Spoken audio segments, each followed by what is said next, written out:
Hi everyone, welcome back to Radio Night Crime.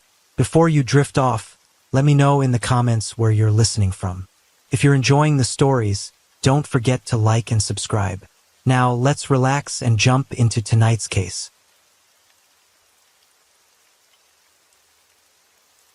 Story 1. She was just a few hundred yards from home when she vanished without a trace, setting off one of Italy's most haunting mysteries. What started as a routine evening soon escalated into a massive police search, and over time, the case became one of the most infamous in modern Italy, leaving millions in shock. No one could have imagined that the twists and turns of this case would rival any detective movie, or that something this chilling could happen in real life. Yara Gambaraggio was born on May 21, 1997, in a small Italian town called Brembate di Sopra. This quiet place, not far from Milan, has a population of just over 7,000 and is known for its peaceful atmosphere, historic architecture, and stunning natural surroundings. Yara's family had lived there for generations. She had loving parents, an older sister, and 2 younger brothers. She adored her hometown, attended the local school, had many friends, and was deeply passionate about gymnastics. Just a few hundred yards from her home stood a large sports center where Yara trained almost every week. On November 26, 2010, at just 13 years old, she planned to stop by the gym quickly to return a stereo to her coach. At around 5:15 p.m., she said goodbye to her parents and headed out, assuring them she'd be back in about an hour. Yara's parents weren't worried about letting her go alone, despite her age. Their town was safe and the walk to the gym took just minutes. But as the evening wore on, concerns started creeping in. By 7 p.m., Yara still hadn't returned, which was unusual. At 7:11, her mother called her phone, but it went straight to voicemail. Now genuinely alarmed, her parents immediately contacted the police.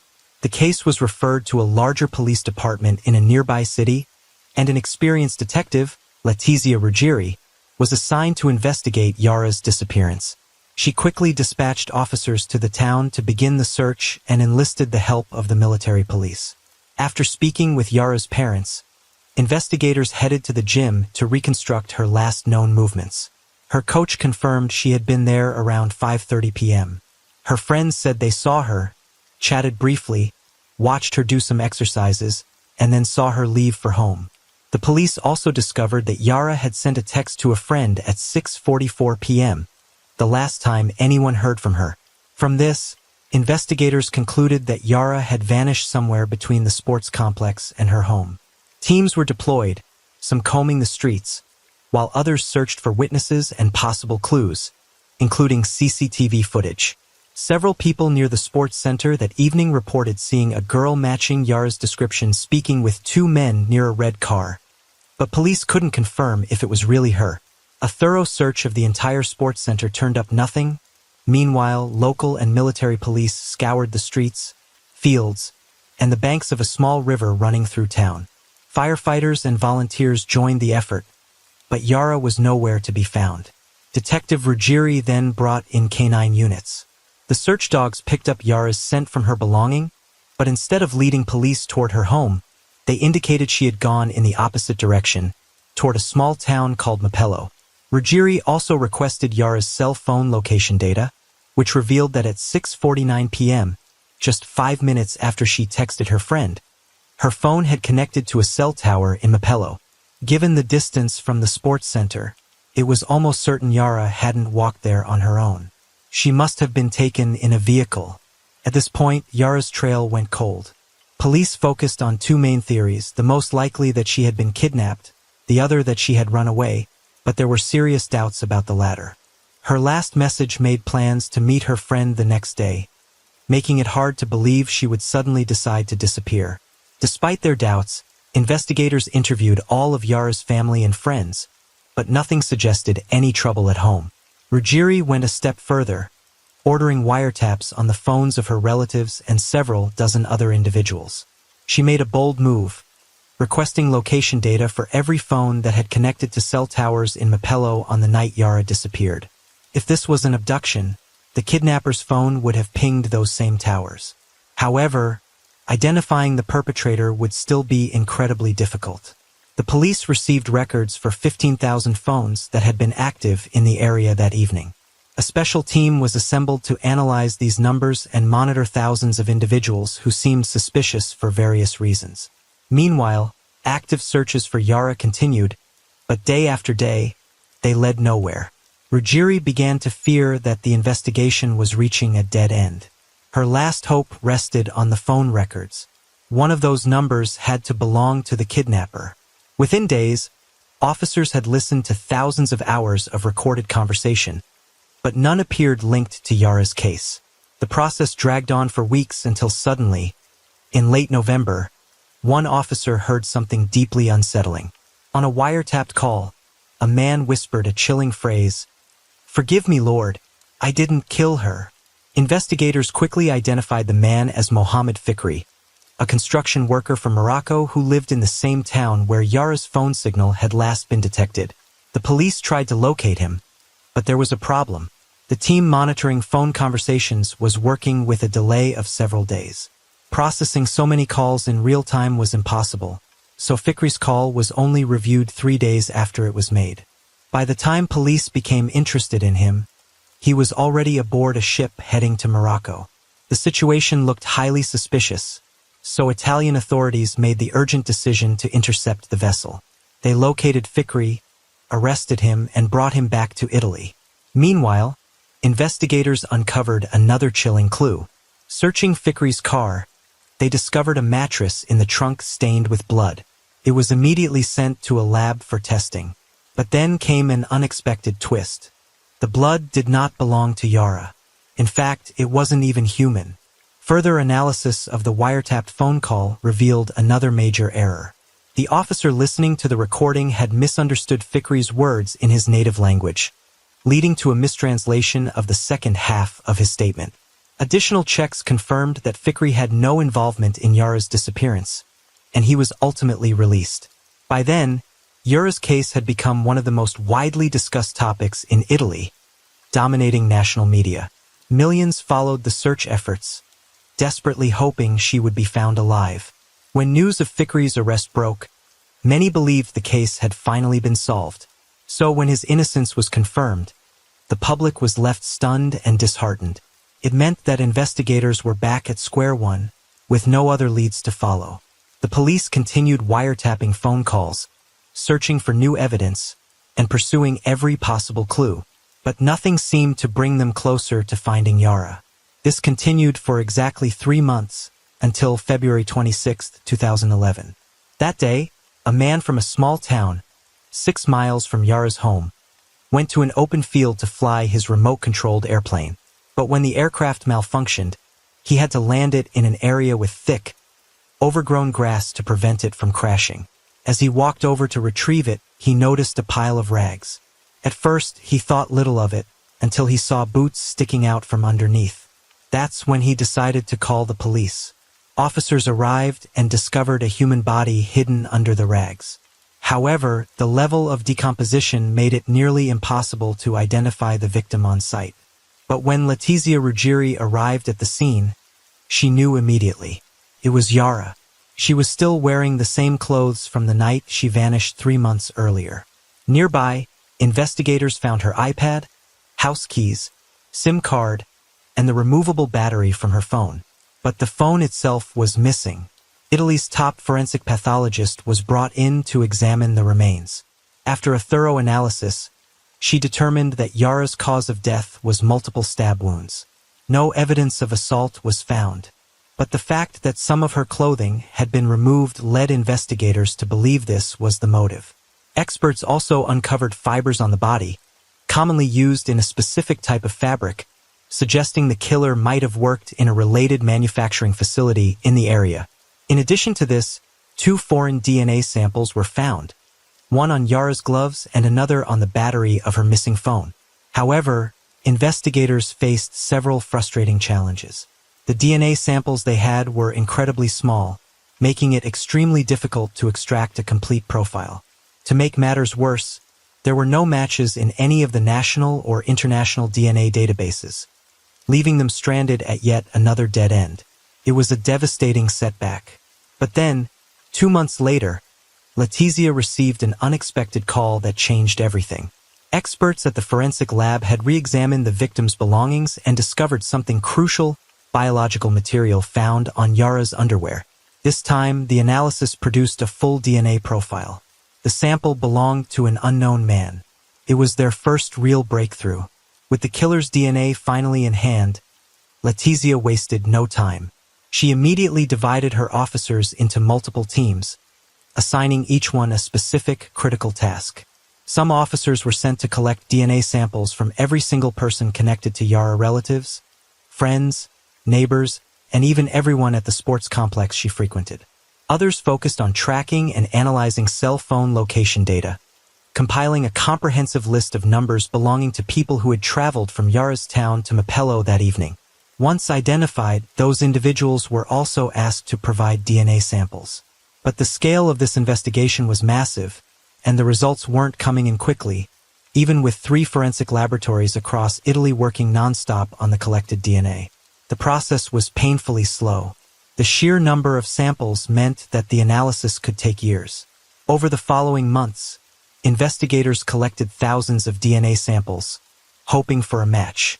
Yet, despite their tireless effort, none of them aligned with the killer's profile. It was a devastating reality.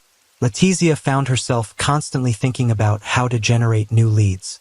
She knew they had to get creative. Then she had an idea. Not far from the remote field where Yara's body had been found, there was a nightclub. Letizia knew from experience that criminals often dispose of their victims in areas they are familiar with. This particular club had a notorious reputation. It was a known hotspot for individuals with criminal records and other shady figures.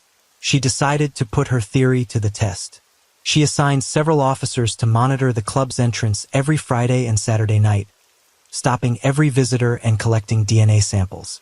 Since the club required membership cards, investigators also gained access to records of everyone who had visited the venue in the past.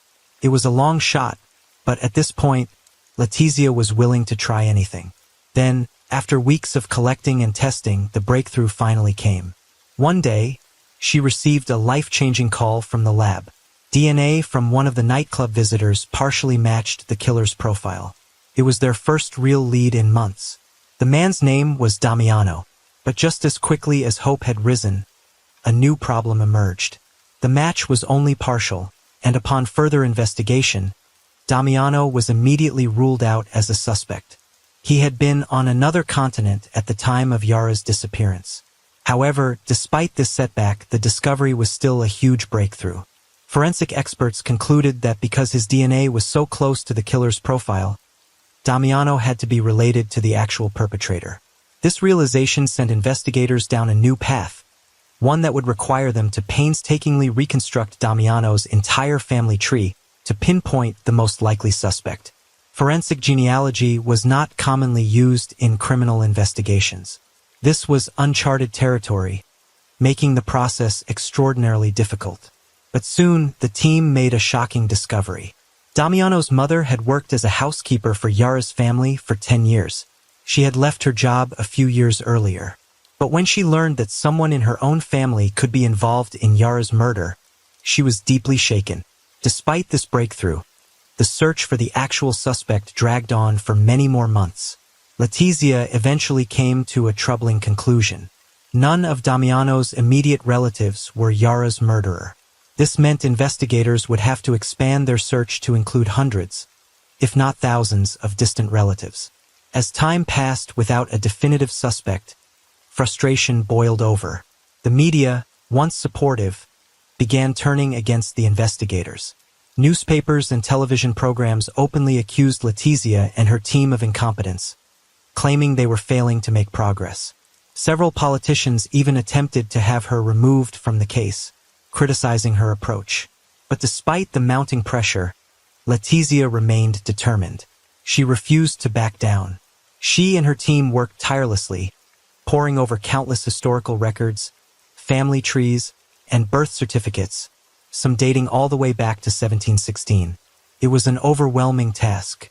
They combed through thousands of names, painstakingly cross-referencing details, only to keep hitting dead ends. The investigation was turning into a grueling battle against time. This exhausting, high-stakes search continued relentlessly until September 2011, when investigators finally made a breakthrough. One particular family tree led them to a man named Giuseppe "Geppi" Garanoni, who had already passed away. This was a crucial lead, but there was an immediate challenge. Since Geppi was deceased, obtaining his DNA seemed impossible. However, his widow had unknowingly preserved an important clue, old postmarked letters containing his saliva. Forensic experts carefully extracted a DNA sample from these postmarks, and the results were astonishing. The analysis revealed that Geppi was very likely either the father or grandfather of the killer whose DNA had been found on Yara's underwear. This was the closest investigators had come to identifying the perpetrator.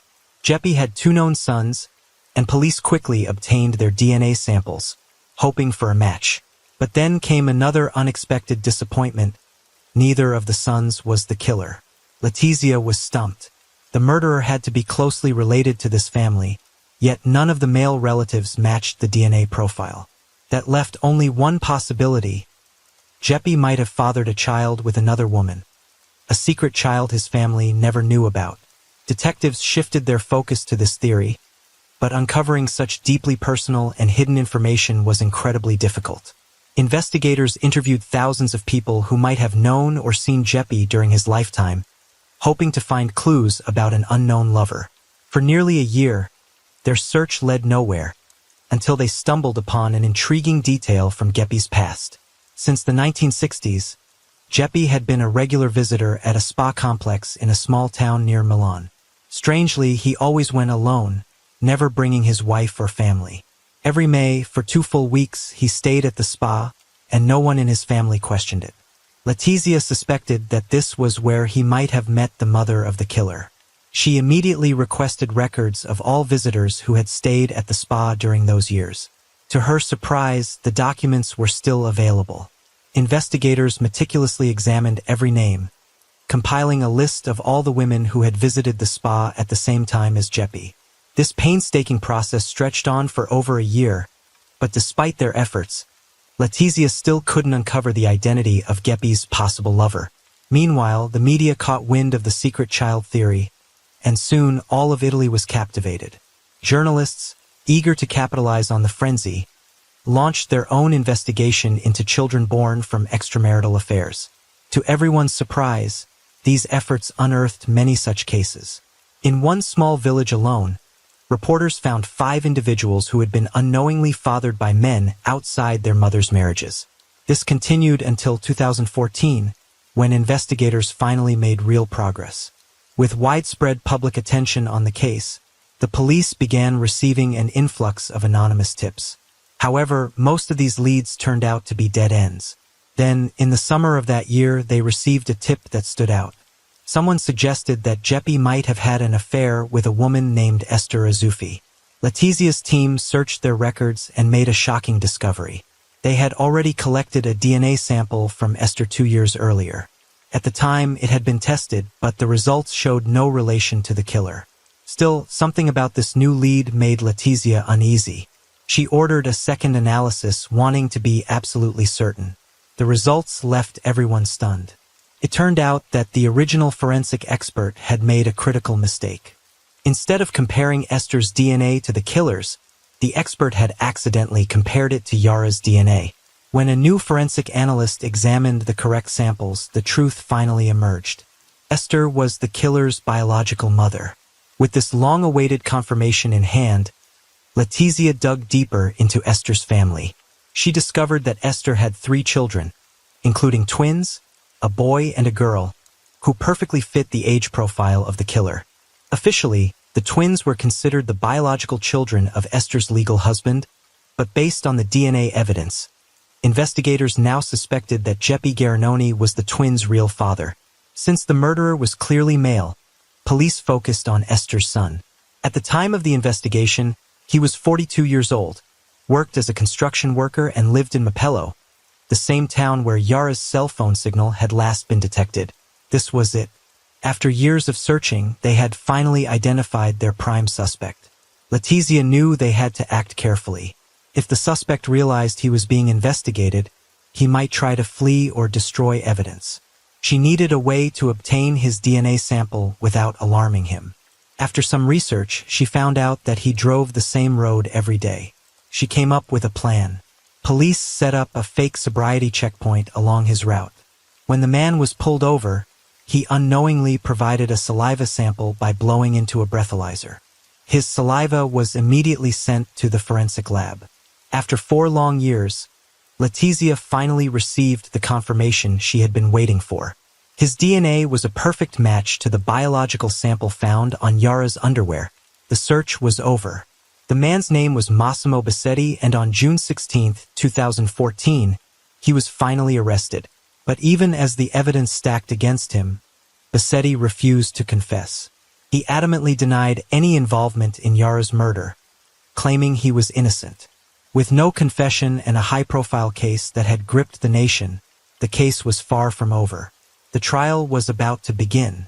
Investigators uncovered several alarming facts that indirectly implicated Massimo Bassetti in Yara's murder. His browser history contained disturbing searches of an unacceptable nature related to minors. Even more suspiciously, on the evening of Yara's disappearance, his cell phone signal was detected in her town. However, at exactly 5:45 p.m., his phone was mysteriously turned off, only to be switched back on the next morning. Surveillance footage from that night revealed Bassetti's van near the sports complex, just minutes before Yara vanished.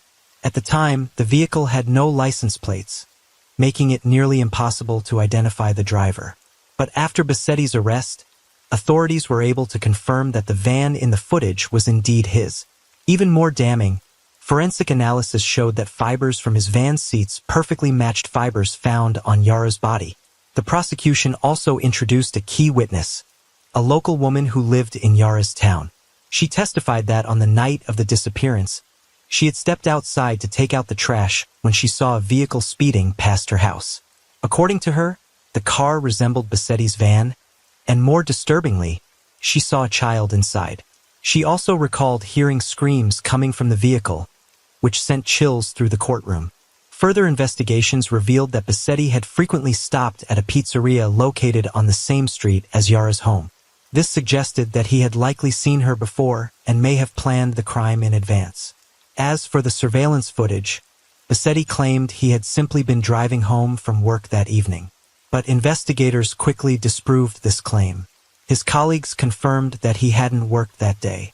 CCTV footage and cell phone location data further contradicted his alibi.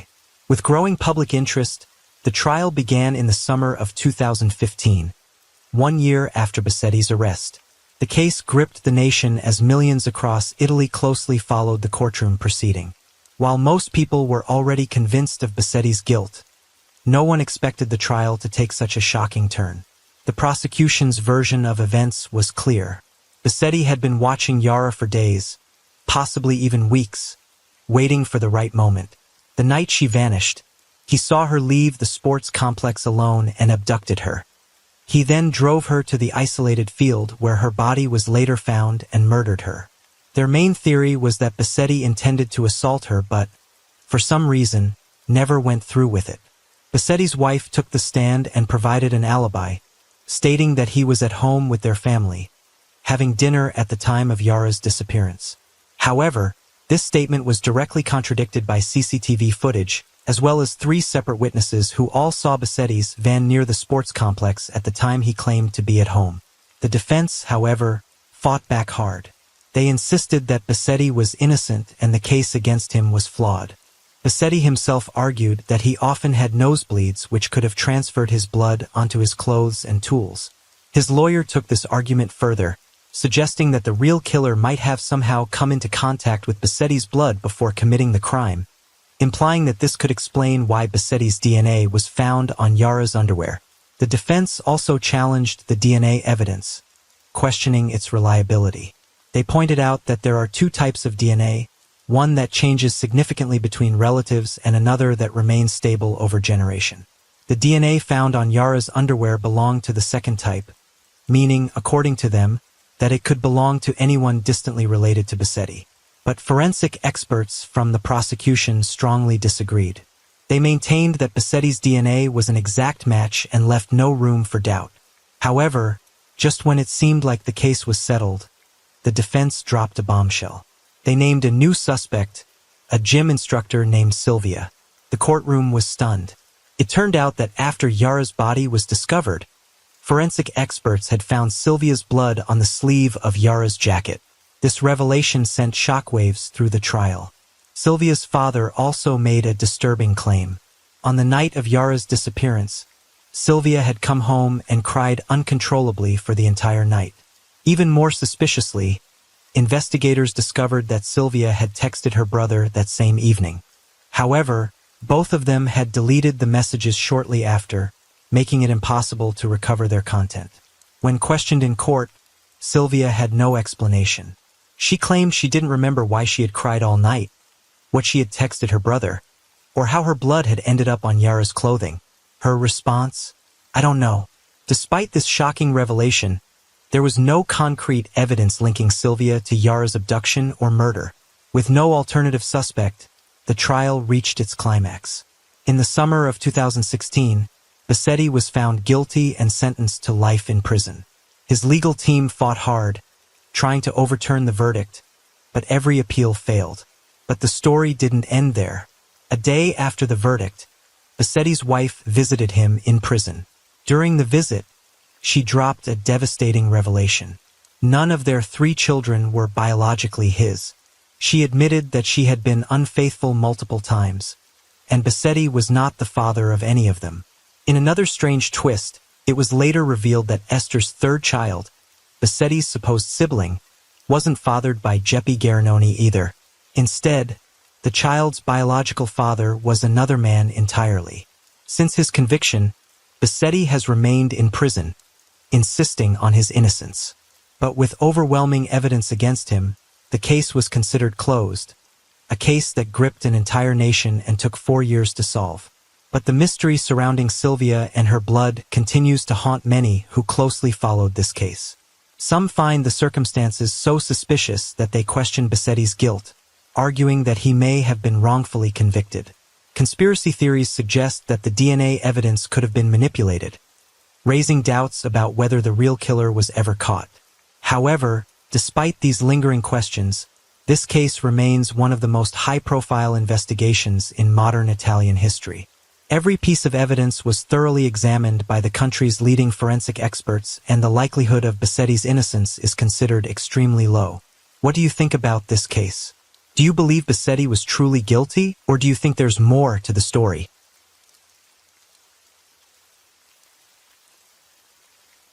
Story 2. In many toxic relationships, one person mistreats the other, whether it's a partner, spouse, relative, or even a coworker. Some people are obviously aggressive, but others hide their true nature so well that no one suspects a thing. On the surface, they appear loving and kind, making it seem like everything is perfect, until something terrible happens. That was exactly the with Alsu Sabashnikova and Timur Pruf. To everyone around them, they seemed like the perfect couple, deeply in love and completely devoted to each other. They had known each other since childhood, growing up in the small town of Messiah. And after years of dating, they finally got married. Their wedding was a huge celebration with guests coming from all over. But just 3 days later, the newlyweds were buried together in the same grave. What went so horribly wrong? Let's take a closer look. Alsu was born on January 4, 2001, in the village of Melex, located in Tatarstan's Tuvi district.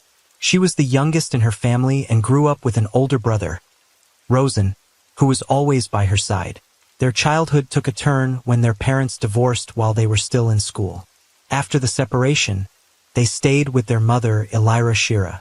Not long after, their mother remarried and the family moved to Makoe, a village about 12 miles away from Nabachili. Alsu and Roshin adjusted quickly and accepted their stepfather, who treated them like his own kids. They even started calling him Dad. Their new home was a quiet, close-knit village with only about 2,000 people, where everyone knew each other. Alsu and her brother fit right in, enrolled in school, and made new friends. The town had a diverse mix of Russian, Tatar, and Yasashi's residence. And life there was peaceful, far from the chaos of big cities. Once a week, the local community center hosted dance nights, along with various performing arts classes, including dance and choral singing. During holidays, the town would organize concerts where local talent had the chance to shine. Alsu was an outstanding student, always at the top of her class. Teachers described her as intelligent, responsible, and highly focused, a student they could always count on. She had a calm and level-headed personality, naturally skilled at resolving conflicts without drama. On top of that, she was known for her kindness and beauty, which drew people to her.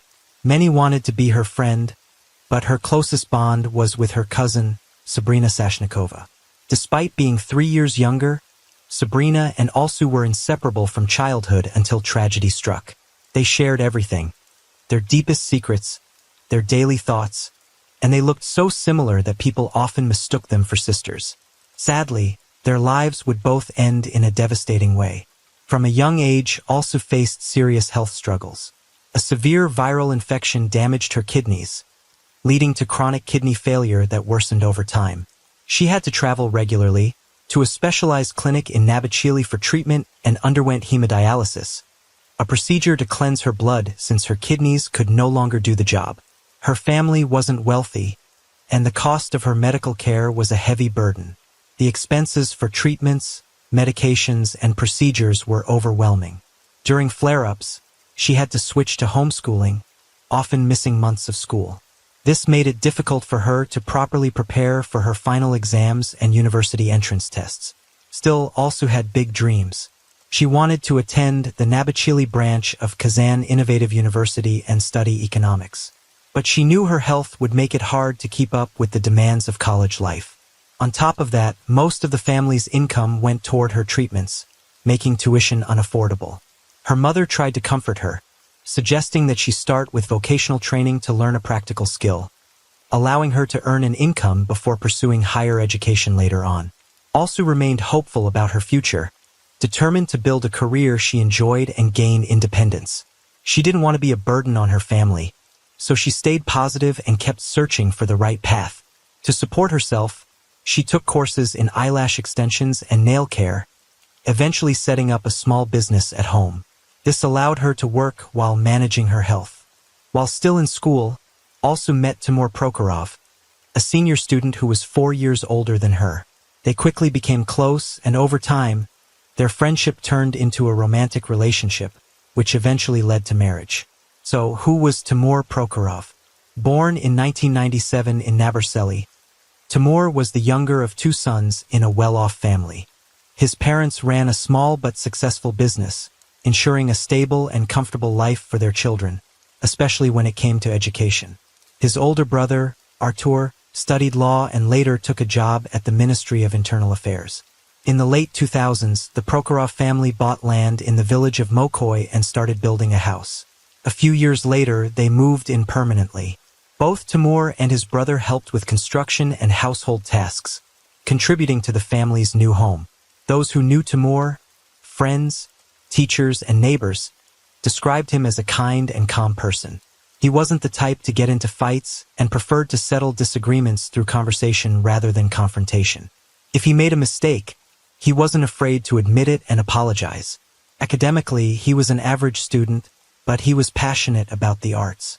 He participated in dance groups, performed at community events, and even continued performing as an adult. When Artur got married and moved back to Nabersely, he had 2 children and the family remained close. Timur adored his niece and nephew, often spoiling them and spending as much time with them as he could. After finishing school, Timur enlisted in the Navy, serving his mandatory military duty.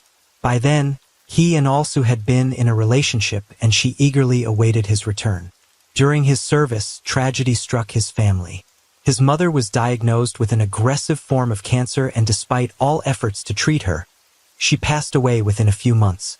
A year later, Timur's father remarried and his new wife was warmly accepted by the family. In time, the couple decided to move back to Nabersely to focus on their business, leaving their nearly completed house in the village to Timur, who took over the remaining construction work. As mentioned earlier, Timur and Alsu's love story began in high school and their bond deepened quickly. Alsu had been open about her serious health condition from the start, but Timur never saw it as a reason to walk away. Instead, he reassured her that they would face every challenge together. After returning from military service, Timur continued his studies and later joined his family's business. His income was enough to support both himself and Alsu, but she refused to depend entirely on him. She continued working from home, though her worsening condition forced her to give up nail extensions, as she could no longer handle the chemicals used in the process. Timur was devoted to Alsu, taking her to Nabarseli and Kazan for medical checkups, treatments, and therapies. He always made sure she was taken care of and looked after her with unwavering dedication. He also formed a close bond with Alsu's mother, who treated him like her own son. By 2018, Alsu's health had taken a drastic turn for the worse. Her kidneys were failing completely, and she could no longer survive without regular dialysis. The only hope was a kidney transplant, and fortunately, her mother was a perfect donor match. However, the surgery and post-operative care were extremely expensive, far beyond what the family could afford. Alsu's condition grew critical. Severe swelling altered her appearance so much that she barely recognized herself. Overwhelmed by distress, she didn't want Timur to see her like that, and even asked him not to visit her in the hospital. But Timur refused to leave her side, standing by her no matter what. As news spread about Alsu's worsening condition and the urgent need for funds, the community came together to help. Concerned neighbors organized a charity concert at the local community center, donating all the proceeds to her family in a desperate attempt to raise enough money for her treatment. That night, Timur also took part in the charity event, performing as part of a dance group. Thanks to the overwhelming support from the community, the necessary funds were raised in a short time, and Alsu's life-saving surgery was paid for. Alsu and her mother traveled to a well-known clinic in Moscow, where a highly respected surgeon agreed to take on the challenging procedure. The operation was a success, and both women recovered well, but also faced a long and difficult healing process. She had to take strict medications, follow a carefully controlled diet, and undergo regular checkups to ensure her new kidney functioned properly. For nearly 6 months, Alsu remained in the hospital, and after being discharged, she stayed home for another year to minimize the risk of infection. Though the recovery was mentally and physically exhausting, she followed every medical instruction. Her mother, stepfather, and brother supported her every step of the way, constantly encouraging her to stay strong. There was also concern about her relationship with Timur. Not many young men would stay committed through such difficult times, and if he had chosen to leave, no one would have judged him. But Timur never wavered. During Alsu's illness, he practically lived at the hospital, staying by her side and later moving in with her parents to help however he could. He drove her to medical appointments, sought out necessary medications, even if it meant traveling to another city, and remained her pillar of strength. Shortly after Alsu was discharged, Timur proposed. She joyfully accepted, and in August 2021, they had their nikah ceremony, a significant Islamic wedding tradition. They then moved into Timur's house, which was still under construction. Alsu continued working from home while Timur commuted daily to Nabachili. The couple was saving up for a grand wedding, which they planned for January. On January 4, 2022, Alsu turned 21, and just a few weeks later, on January 20th, the wedding took place at her parents' home. Family and friends from all over the Republic gathered to celebrate, and the festivities lasted 3 days. Guests described the couple as radiating happiness. Timur expressed his deep respect for Alsu's mother, Elira, calling her mom, which moved her to tears. She thanked both God and fate for blessing her daughter with such a devoted husband. Among the wedding guests was 18-year-old Sabrina, Alsu's bridesmaid, who had traveled from another city. She planned to return home for school on January 24th, but stayed with the newlyweds for a few more days, sleeping in a separate room. Other guests were accommodated in Alsu's parents' house and nearby relatives' homes. On the night of January 23rd, Elira had a disturbing dream. She searched for her daughter, but couldn't find her. while Timur silently placed small coins in her hands. The unsettling vision jolted her awake at 5 a.m., filling her with unease. Though she wanted to call Alsu immediately, she forced herself to wait a little longer. By 7 a.m., the anxiety was unbearable, and she finally picked up the phone. No answer. Neither Alsu, Timur, nor Sabrina responded to her calls. Growing increasingly worried, Elira and her husband decided to go to the couple's house. When they arrived at 7:30 a.m., they noticed that Timur's car was missing. At first, this didn't seem alarming. Perhaps he had stepped out early for something. But when Elira reached for the front door and found it unlocked, panic surged through her. There was no way her daughter, son-in-law, and guest would have left without securing the house. Calling out their names, she stepped inside. Silence. As she moved further in, her worst fears became a horrifying reality. In the living room, she collapsed at the sight before her. Alsu and Sabrina lay motionless on the floor, surrounded by pools of blood. Their bodies bore multiple stab wounds, and from their cold, stiff state, it was clear they had been dead for hours. Elira's screams tore through the quiet morning as she stumbled outside, telling her husband what she had just seen. Without hesitation, he grabbed his phone and called the police. Emergency services arrived at the scene at 7:50 a.m. The horrific discovery had already taken its toll on Elira. Overcome with grief, she began experiencing heart problems and required medical attention. She was inconsolable, crying and screaming in disbelief at the loss of her daughter. By this time, relatives of the young couple had gathered at the house, along with curious neighbors drawn by the commotion. Investigators wasted no time examining the scene. Forensic experts found over a dozen stab wounds on Alsu and Sabrina, inflicted with both a knife and a pair of scissors. However, the murder weapons were missing. The immediate suspect was Timur. He was nowhere to be found, and his phone was unreachable. Yet, his relatives fiercely defended him, insisting he was incapable of such a crime. According to family and friends, Timur was a devoted husband who adored Alsu, never arguing with her, let alone harming her. But then, some neighbors came forward with a different story. They claimed that behind closed doors, Timur was controlling and possessive. They described him as jealous of Alsu's beauty, often engaging in private arguments that sometimes became loud enough for others to hear. Some even alleged that Alsu felt guilty about her illness, and that Timur would remind her that no one else would take care of her but him. As investigators dug deeper, troubling details emerged about the night before the tragedy. That Saturday evening, Timur and his friends had gathered at his home, drinking late into the night. When Timur stepped out to see off his guests past midnight, he was gone for nearly an hour and a half, leaving his phone behind. During this time, Alsu texted her friend Anna, expressing concern. She was worried about her husband and couldn't reach him. Then, at 2 a.m., she sent her final message. Timur had returned, everything was fine, and they were going to bed. She even thanked Anna for checking in, adding a smiley face at the end. Nothing in her messages suggested any trouble. However, investigators suspected that Timur might have had a jealous outburst upon his return, possibly fueled by alcohol. If a heated argument broke out, it could have escalated into a violent attack. Realizing what he had done, he likely fled the scene in his car. Now, the authorities had to track him down. Later that day, on January 23rd, a breakthrough came.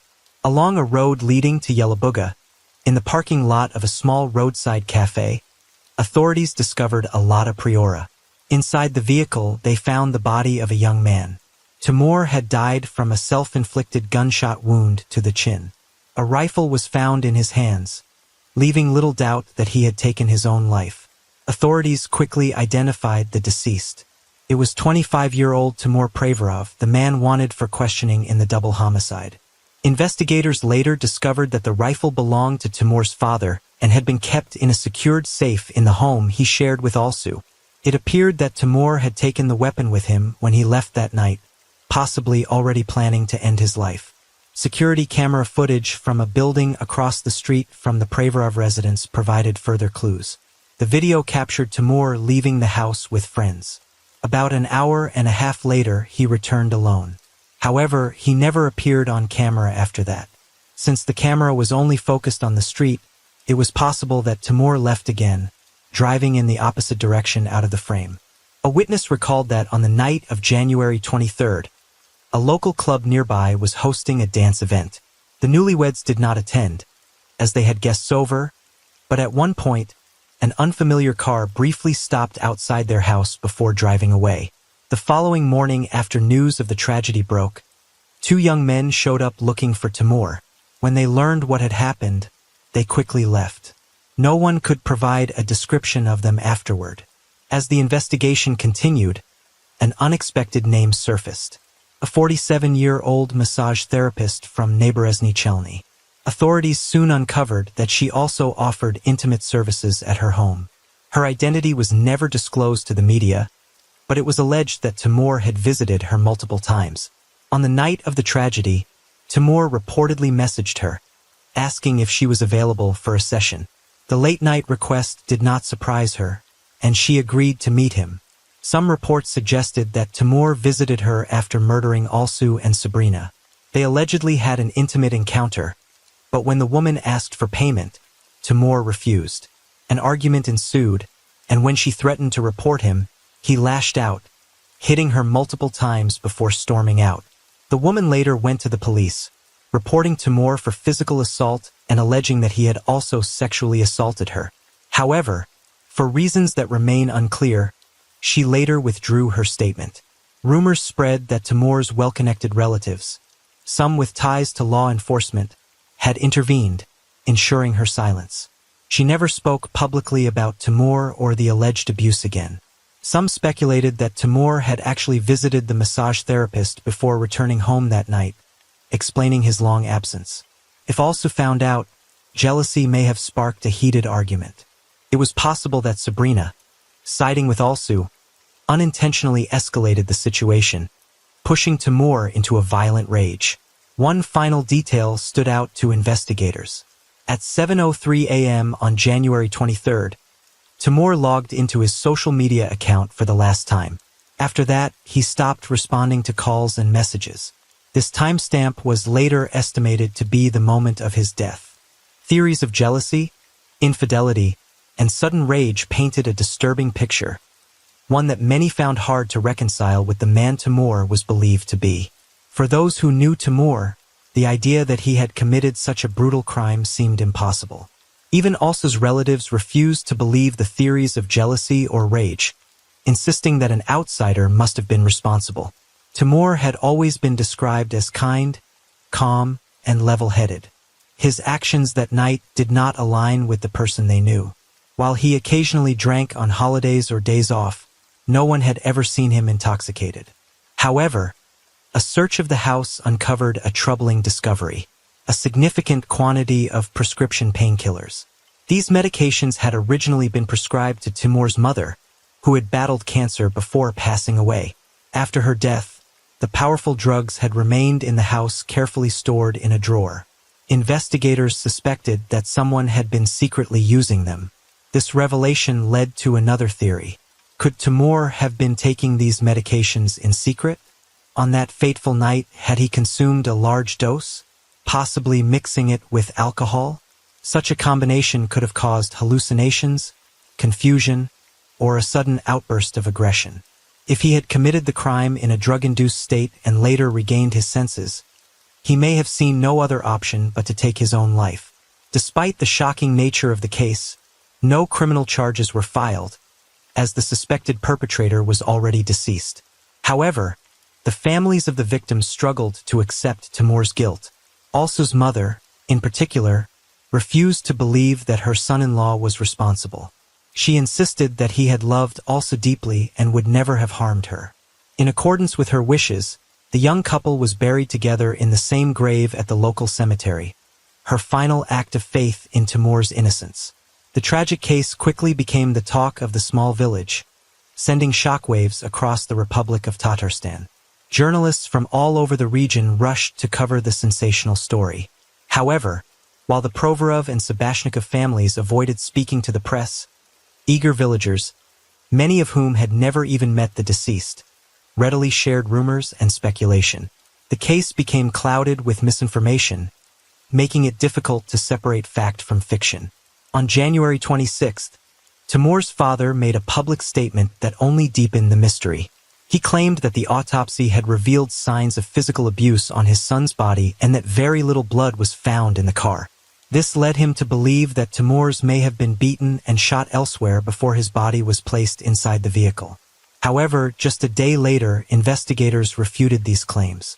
They stated that the autopsy found no injuries on Timur's body apart from the gunshot wound. Furthermore, forensic analysis confirmed that the bullet had been fired from under his chin at a precise angle, strongly suggesting suicide.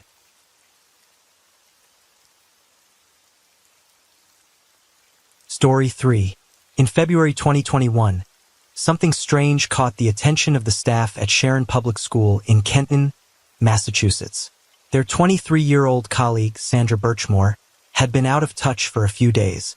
At first, they thought it might be due to a recent snowstorm, but by the fourth day, it was clear something wasn't right. Worried, her coworkers contacted emergency services, unaware that they were about to spark a shocking investigation full of secrets, lies, and hidden truths. Sandra Birchmore was born on May 13, 1997, in the small town of Stone, Massachusetts. Her childhood was tough. Her mom, Denise, struggled with serious health issues, which affected not just her well-being but also the family's finances. Sandra's dad wasn't around and didn't contribute to her upbringing, leaving Denise, her longtime partner, and Sandra's grandmother, Grace, to raise her. Despite their challenges, they tried to give Sandra a stable home.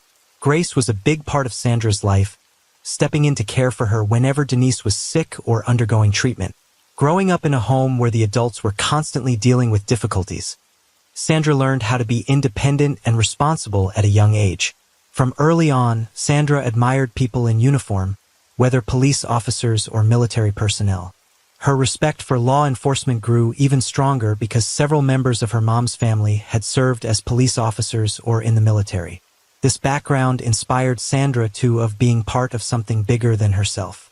Her interest in police work started when she was just 8 years old and joined a program called Respect. This program taught kids about responsibility, communication, and respect for others. It was here that Sandra had her first real interactions with police officers, which further fueled her passion for law enforcement. By the time she turned, her goal was already clear. Sandra joined the Police Explorers program, which was started in the 1970s to give young people hands-on experience in law enforcement. Guided by experienced officers, participants in the program learned the basics of police work, safety rules, and how to handle emergencies. Sandra was part of the program from 2010 to 2016 and showed impressive dedication. People who knew her remembered how seriously she took her training and how much time she spent sharpening her skills. This wasn't just a hobby. Sandra saw it as a step toward achieving her dream of becoming a police officer. But things took a difficult turn in 2016 when Sandra was 19. She faced a devastating loss. Her mother, Denise, passed away. This was a huge blow, leaving Sandra heartbroken. After her mother's death, Sandra's Aunt Denise's sister stepped in to support her.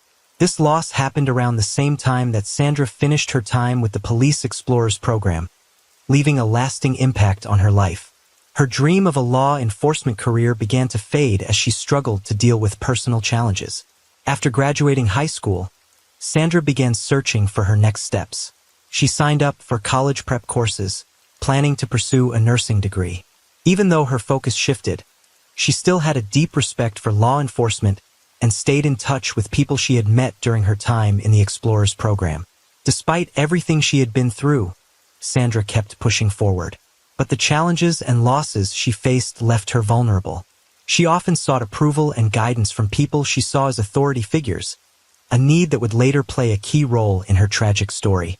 In 2020, Sandra moved to Kenton, Massachusetts, a quiet town with about 25,000 residents. Known for being safe and family-friendly, Kenton seemed like the perfect place for a fresh start. Sandra got a job as a teacher's assistant at Sharon Public School, where she worked with students who had special needs.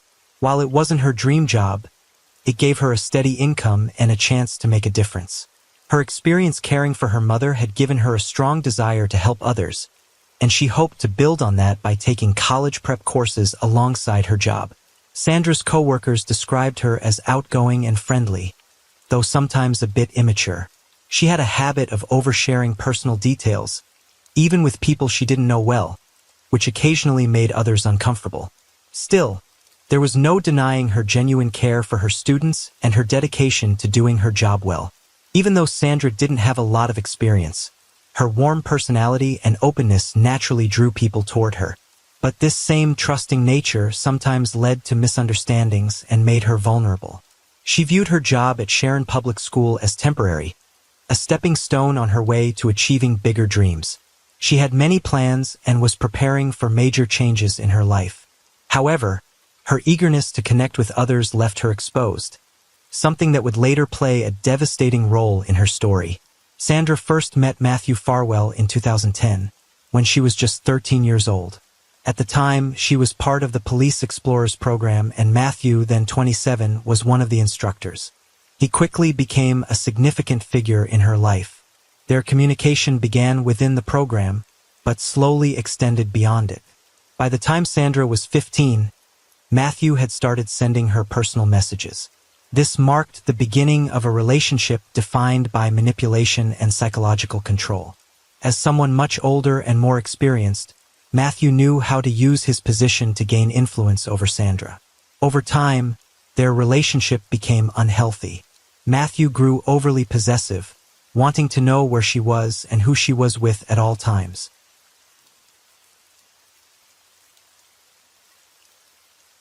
Story 4.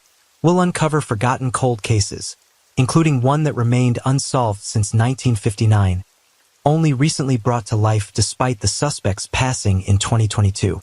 From a mother's deceit to a father's tragic end in prison, each story pulls us deeper into the shadows of human nature. These stories are about real people, real lives, and real pain.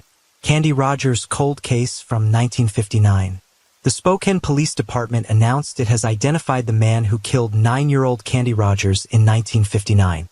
It was possibly the most well-known cold case in the city and the entire state. On the afternoon of March 6, 1959, 9-year-old Candy Rogers left her home in west central Spokane to sell campfire mints in her neighborhood and nearby areas. As hours passed with no sign of her return, her family grew increasingly worried, fearing the worst.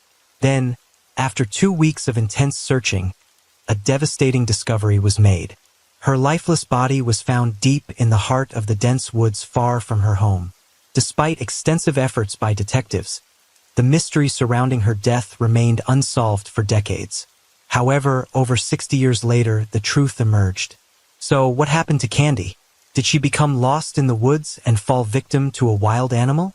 Or was her fate even more tragic? Welcome back to Mysterious Oracle. Today we explore one of the oldest cold cases ever solved, the story of Candy Rogers. But before we begin, if you haven't already subscribed to our channel, please consider hitting the subscribe button and the notification bell to stay updated with our latest videos. Now let's delve into this mystery. Today we're heading to Spokane, a city nestled in the state of Washington, USA. Known for its vibrant cultural scene and stunning natural landscapes, Spokane attracts many outdoor enthusiasts. The Spokane River flows through its heart, offering a lively downtown area filled with numerous shopping, dining, and entertainment options. Additionally, Spokane holds significance as the birthplace of Father's Day and hosts the annual Lilac Festival, celebrating the city's iconic flower. Born in 1950 to Elaine and Carl Rogers, Candy was their only child, cherished deeply by her parents. Despite Elaine and Carl's marriage ending in divorce at some point, Candy remained under her mother's care. Elaine, a schoolteacher at the time, ensured she provided for Candy to the best of her ability. Candy was well-liked in her neighborhood, known for her cheerful demeanor and friendly nature. By 1959, at the age of 9, Candy attended Holmes Elementary School as a 4th grader. Like many girls her age, Candy was a member of the Bluebirds, a youth organization affiliated with the Campfire Girls. The Bluebirds aimed to offer girls opportunities for learning, recreation, and a connection to nature, fostering personal development and independence. Candy actively participated in the group's activities, which included camping, community service, hiking, and more. She approached each activity with enthusiasm and joy. Candy was growing up to be a bright and happy girl, evident to everyone around her. However, no one anticipated the tragic event that would soon disrupt her life and deeply affect the entire community. On March 6, 1959, after coming back from school, Candy headed home to her mother. It was a Friday and she anticipated spending time with friends the next day. However, she had another task in mind. The Bluebirds were fundraising for an upcoming event and members needed to sell chocolates in the neighborhood. Candy had 7 boxes of campfire mints to sell that day. She sought permission from her mother, Elaine, who granted it with a reminder not to stay out too long and to return before dark. Although Candy always followed this rule, Elaine made sure to emphasize it each time Candy left the house. If Elaine had known that day would be different, she would have stopped her daughter from leaving. Candy quickly snacked on an oatmeal cookie and played briefly with the family dog before taking the boxes of campfire mints and leaving the house. It was around 4 p.m. Several girls around Candy's age were going door to door selling chocolate that unfortunate afternoon, and Candy joined them. What happened afterward remains unknown, but Candy never made it back home. By about 5:30 p.m., Elaine started feeling uneasy. It was unusual for Candy to be out so late. Each passing minute felt like an eternity to Elaine as she strained to hear Candy's familiar footsteps nearing the house, but they never came. Anxiety surged by 6 p.m. and Elaine was convinced that something was amiss. She quickly informed Candy's grandfather, Stanley Newton, about the situation. Other relatives, friends and neighbors were also alerted about Candy's absence, and by 6:30 p.m. a small group had mobilized to search for her. They began by asking people in the neighborhood if they had seen her, and some confirmed spotting her earlier, carrying the boxes of campfire mints she was selling. However, no one knew her current whereabouts. Around 7 p.m., Candy's grandfather Newton and their friends narrowly avoided being hit by a fast-moving car, managing to move out of harm's way just in time. The scary incident left them feeling shaken, but they quickly refocused their efforts on finding Candy. As the sky grew darker, they continued searching despite the fading light, holding on to hope that Candy would be found safe before nightfall. Eventually, the authorities were notified about the missing girl, leading police officers and sheriff's deputies to join the search. By around 9 p.m. on the same day, a group of searchers found several boxes of campfire mints scattered across Paddock Drive. Many believed these boxes to be the ones Candy had been selling. Although they found 6 boxes that night, one was still missing. Despite their thorough search, there was no sign of Candy. Elaine found it hard to sleep as she worried about her daughter's safety. She prayed silently for Candy's return home, but the uncertainty was just too much to bear. The following morning was a Saturday, and by then almost everyone in the city had gotten the news that Candy was missing. Well-meaning individuals trooped out in large numbers to begin the search for the day. Officers rode on horseback as well as in vehicles to conduct the search. They looked through the woods and along major roads. The Air Force also assisted in the search by providing a helicopter. The aircraft was boarded by 4 trained personnel as well as 1 pilot, and they took it to the air. While flying over Spokane River, the pilot failed to see a high-tension wire until the last moment and ended up flying into it. The effect was immediate. The helicopter spiraled out of control and crashed into the Spokane River, instantly killing 3 of the 5 men on board. Airman Melissa D. Ray, Sergeant William A. McDonnell, and Lieutenant Kenneth G. Faitche were the 3 men who tragically lost their lives on that day. Everyone who had joined in the search for Candy was saddened by the tragic event, but it did little to discourage them from searching for her. They remained determined and therefore intensified their efforts. None of them wanted the death of the 3 heroes to be in vain, but despite everyone's best efforts, they had no luck locating Candy for several days. It was as if she had simply vanished without a trace. With each passing day that Candy remained missing, Elaine began to look like a shadow of herself. She refused to touch her meals and would constantly stare into space. Not knowing the whereabouts of her only daughter was slowly driving her insane. The burden on her heart was just too much to bear. March 22, 1956 made it 16 days that Candy had been missing, and it was the day she was found. That afternoon, two airmen named Howard Lawrence and Richard Bergen were out hunting woodchucks in a wooded area about 7 miles away from Candy's home. Upon getting to a small clearing in the forest, they noticed a small pair of blue suede shoes. The delicate craftsmanship of the shoes and the small size indicated that they belonged to a child.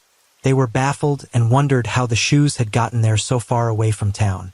After looking around and waiting a while to see if anyone would come out to lay claim to the shoes, they picked them up and made their way back to base.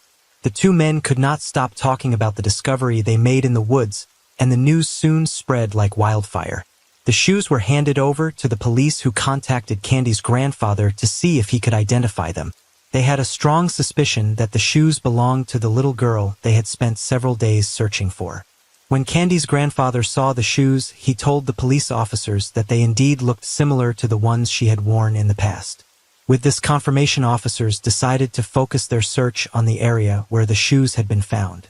Since it had grown dark, conducting a search would be difficult that night, and so they agreed to wait until the next morning. The following day was a Sunday, and by dawn a team of officers and volunteers had arrived at the clearing where the shoes had been found. They immediately began looking through the area, but initially found nothing. After some time went by, one of the officers suddenly came across a small mound made up of brush and pine needles. He found it strange and decided to take a closer look.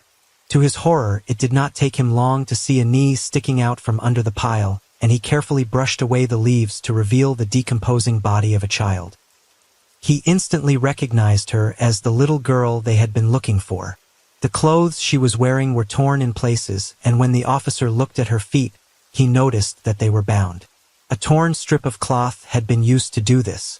Also wrapped around her neck was another strip of clothing. The officer quickly alerted the other searchers, and soon after the body was taken out of the area for an autopsy. Candy's relatives were immediately contacted and informed about the state in which she was found. Upon hearing that her daughter was dead, Elaine lost consciousness and had to be placed under sedation. More than 1,000 searchers who had volunteered their time, resources, and energy to look for Candy were shocked by the news. There was a general feeling of dread in the air, and from that moment many people began to fear for their safety as well as their children's. The result of the autopsy that was conducted on Candy's body revealed that she had been abused and then strangled to death. Detectives from the Spokane Police Department immediately began an investigation to find out who the culprit was. "We'll put every available man on the case and keep them there till the thing is solved," Police Chief Clifford Payne had told the media at the time. "We know what we're looking for now. We're looking for a maniac," he added. A lot of individuals were questioned, but detectives were unable to get any helpful information. The first person the authorities suspected of committing the crime was an imprisoned serial killer by the name of Hugh Byron Morse, and they had good reason for believing that he had something to do with it. When the autopsy was conducted on Candy's body, a strange purple smear that smelled like grape gum had been noticed on her clothes, and Morse was known for having a special liking for grape gum. But when he was asked about Candy's murder, he denied any involvement in it. Since there was no evidence to show that he was the killer they were looking for, charges could not be brought up against him. However, he remained a prime suspect in the case for a long time. Apart from him, detectives also investigated several tips that poured in after Candy's death, but none of them proved to be of any use. Candy was eventually laid to rest, and her devastated family members hoped that her killer would be brought to justice sooner rather than later. But several months went by after this, and the case remained a tough one for detectives to crack. In June 1963, 4 years after Candy's death, her father, Carl, sadly took his own life, unable to cope with losing his daughter. At the time, he had been living in a hotel in Walla Walla. Years went by and Candy began to fade from the memories of many, but her family and the detectives of Spokane Police Department never forgot. This is the kind of case that's been the giant logjam for cold cases, and in Spokane I keep saying it's the Mount Everest of our cold cases. The one that we could never seem to overcome, but at the same time nobody ever forgot, said Detective Zach Stormont of the Spokane Police Department Major Crimes. By 2001, there had been a significant advancement in DNA technology compared to the 1950s when it was non-existent. Candy's clothes from when her body was found had been carefully stored by the authorities as evidence. These clothes were now submitted to the lab with the hopes that the killer's DNA could be identified. Forensic investigators quickly got to work and they were able to determine that Candy's underwear had DNA on it. They were able to isolate DNA from this and it was used to create a DNA profile. It was an exciting period for detectives as they felt closer than ever to solving the case. The newly developed DNA profile was then uploaded to the database, but unfortunately no match was found. In 2002, detectives compared the DNA profile to that of Morse, who had remained on their radar for a long time. However, to their disappointment, they discovered that he was not the man they were looking for. Nothing of interest would surface for a long time. In September 2006, Candy's heartbroken mother quietly passed away in her home at the age of 82. She died not knowing who had killed her precious daughter. Around 2017, forensic genetic genealogy came to the limelight as a new scientific method being used to solve several cold cases. The method uses DNA analysis and traditional genealogical methods to solve crimes and identify missing persons. In other words, it combines science with family history research to piece together clues and bring justice to victims and their loved ones. With the method gaining popularity, detectives decided to give it a try and use it in helping them solve Candy's murder. Brittany Wright, a forensic scientist with the Washington State Patrol Crime Laboratory Division, got assigned to the case around the time she was able to get her hands on a DNA sample that had been stored in the crime lab freezer since 2001. The next thing she did was reanalyze the sample to confirm that it matched the original perpetrator's DNA profile from 2001. Upon confirming this, she followed up with a diagnostic analysis to determine if it could be used for forensic genetic genealogy. The sample was then sent to a private forensic lab. However, this turned out to be a futile effort, as according to the lab, the DNA sample was too degraded to work with. Detectives' hopes were completely dashed when they were given the news, and they could hardly hide their disappointment. A year would go by after this before detectives caught a lucky break. They learned about a particular laboratory that could efficiently work with degraded DNA like the one in Candy's case. The laboratory was known as Othram, and it was located in Texas. Brittany reached out to them to inquire if Candy's case was eligible. Upon receiving a positive response, she then sent off a small amount of the remaining DNA sample for testing. 6 months later, the lab came back with a result. 3 brothers have been identified as the possible suspects. Their names were John, Andrew, and Terry Hoff. As it turned out, all 3 were long dead upon further investigation. Detectives discovered that one of the men, John, had a daughter named Kathy. They decided to contact her to let her know that they were investigating her dead father. By that point, I had already looked up a little girl murdered in 1959, so I knew who it was, Kathy said. She provided detectives with a DNA sample which was then analyzed, and the result was astonishing. It revealed that it was 2.9 million times more likely that Kathy's DNA was related to the suspect DNA profile than the general population. With this, detectives became more certain that John was the killer they had spent decades looking for. They did a background check on him and discovered that in addition to growing up in Spokane, he lived about a mile from Candy's home at the time of her murder. He also had a troubled past. In 1956, at the age of 17, he enlisted in the Army. However, in 1961, 2 years after Candy's death, he was arrested for assaulting a woman. According to reports, he had approached the woman and used force to remove her clothes while she struggled and screamed for help. He then used the clothes to tie her up before trying to strangle her. Luckily, the woman survived the ordeal. For the crime, John spent 6 months in prison, and when he got out, the Army labeled him a deserter and discharged him from service. After this, John led a pretty normal life. He worked as a door-to-door salesman and also in a lumber yard to make ends meet. However, at the young age of 31, he ended up taking his own life. Apart from this, detectives also uncovered a possible connection between John and Candy. Hoff's stepsister was a 10-year-old campfire girl at the time of Candy's murder and had taken on the role of Candy's big sister in the program. Detectives believed that this was how John might have known Candy. When detectives uncovered all this about John, they decided to take one final step to confirm that he was Candy's killer. With Kathy's permission, as well as a search warrant, they traveled to the cemetery where John was buried and exhumed his corpse. A DNA sample was taken from his remains and was then sent to the lab for testing. The result was what detectives expected. John was Candy's killer. "We got extremely lucky in that we got DNA from 1959, said former Spokane Police Detective Brian Hammond. who worked tirelessly on the case until he retired in 2021. They had no concept of that at the time, and that's obviously what cracks the case. Otherwise, I don't believe it would have ever been solved, Hammond added. Some of Candy's surviving relatives were contacted and informed about the breakthrough in the case. It's not closure, but at least there's some form of satisfaction knowing that the person that did it is at least named. He may be in a grave, but he's named, said Joe and Poss, a cousin of Candy aged 77. Candy's relatives, however, remained saddened by the fact that her grandparents and parents never got to know who killed her. They never saw him pay or die for it or whatever. They went to their grave not knowing, and that was hard, Joe and said. As for Kathy, the revelation that her father was the murderer shook her to the bones. It's just really sad to find out that someone, not even just your dad, but someone in your family, could do something like that, Kathy said. John passed away when she was only 9, and she grew up believing that he had done it out of depression, and now I think no, he was evil, she said. It wasn't an escape and away from it, but he got to die with people thinking he was an upstanding man, and he wasn't. Kathy also rendered a public apology for her father's crime and the pain it caused the murdered girl's family.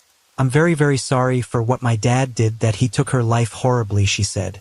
I hope that it gives peace knowing that even though it's not really justice because he doesn't get any punishment, his name has this on it now and they can know it's solved. Through the act of one man, a family was plunged into misery and remained in the dark for more than 60 years. However, the determination and perseverance of several generations of detectives helped to reveal his identity and bring the bereaved family much-needed closure. But do you think John's murder of Candy was pre-planned, or was it a random act? The tragic case of Amanda Cope.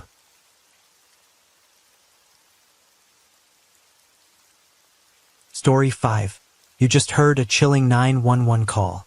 Billy Cope, who is 37 years old, made it when he found his Amanda dead in her bedroom early in the morning on November 29, 2001 in Rock Hill, South Carolina. Billy woke up suddenly around 3 a.m. and knew something was wrong in his house. The hall light was on, and he remembered turning it off before going to bed. His wife, Mary Sue, was at her job cleaning offices overnight. So only Billy and his 3 girls, Amanda, Jessica, and Kyla, were at home. Amanda was the oldest at 12 years old, while Jessica and Kyla were 11 and 7 respectively. As a deeply religious family, they typically attended church on Wednesday nights, but they missed it this particular night because Jessica needed help with her math homework. Showing her caring nature, Amanda volunteered to assist her, and Billy agreed to let them stay up until they finished their work. While the youngest daughter, Kyla, went to bed at 9 p.m., Billy stayed up the older girls until 1 a.m., guiding them through their school assignments.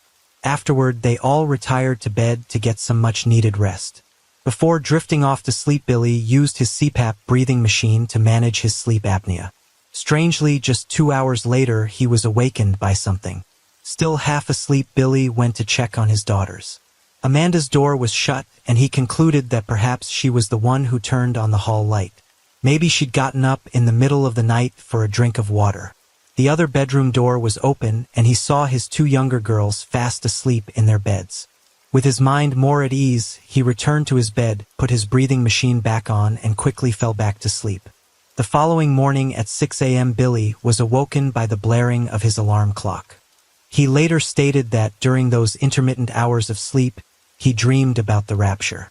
In his dream, Jesus had returned to take his followers home. He explained that in his dream, he saw Amanda being taken and him being left behind with her, saying the words "Bye, Daddy" to him. Still feeling jarred from his intense dream, he quickly left his bed to check on his daughters. He was overwhelmed with relief when he saw his 2 younger girls still sleeping peacefully in their beds, but his comfort was short-lived. As he tried to open Amanda's door, it was caught on the open closet door behind it. After using force to get through the door, he witnessed an unbearable sight. Amanda's body was lying limp on her bed. When he went to touch her, she was ice cold, and he knew that his nightmare had come true. He then covered her and, still in a state of shock, dialed 911. Is she breathing? Oh no, she's still dead. She's cold as a cucumber. Okay, you don't want to try to CPR or anything on her. No ma'am, she's dead. Her mouth is completely shut. She's ice cold. Okay, when was the last time you saw her live, sir?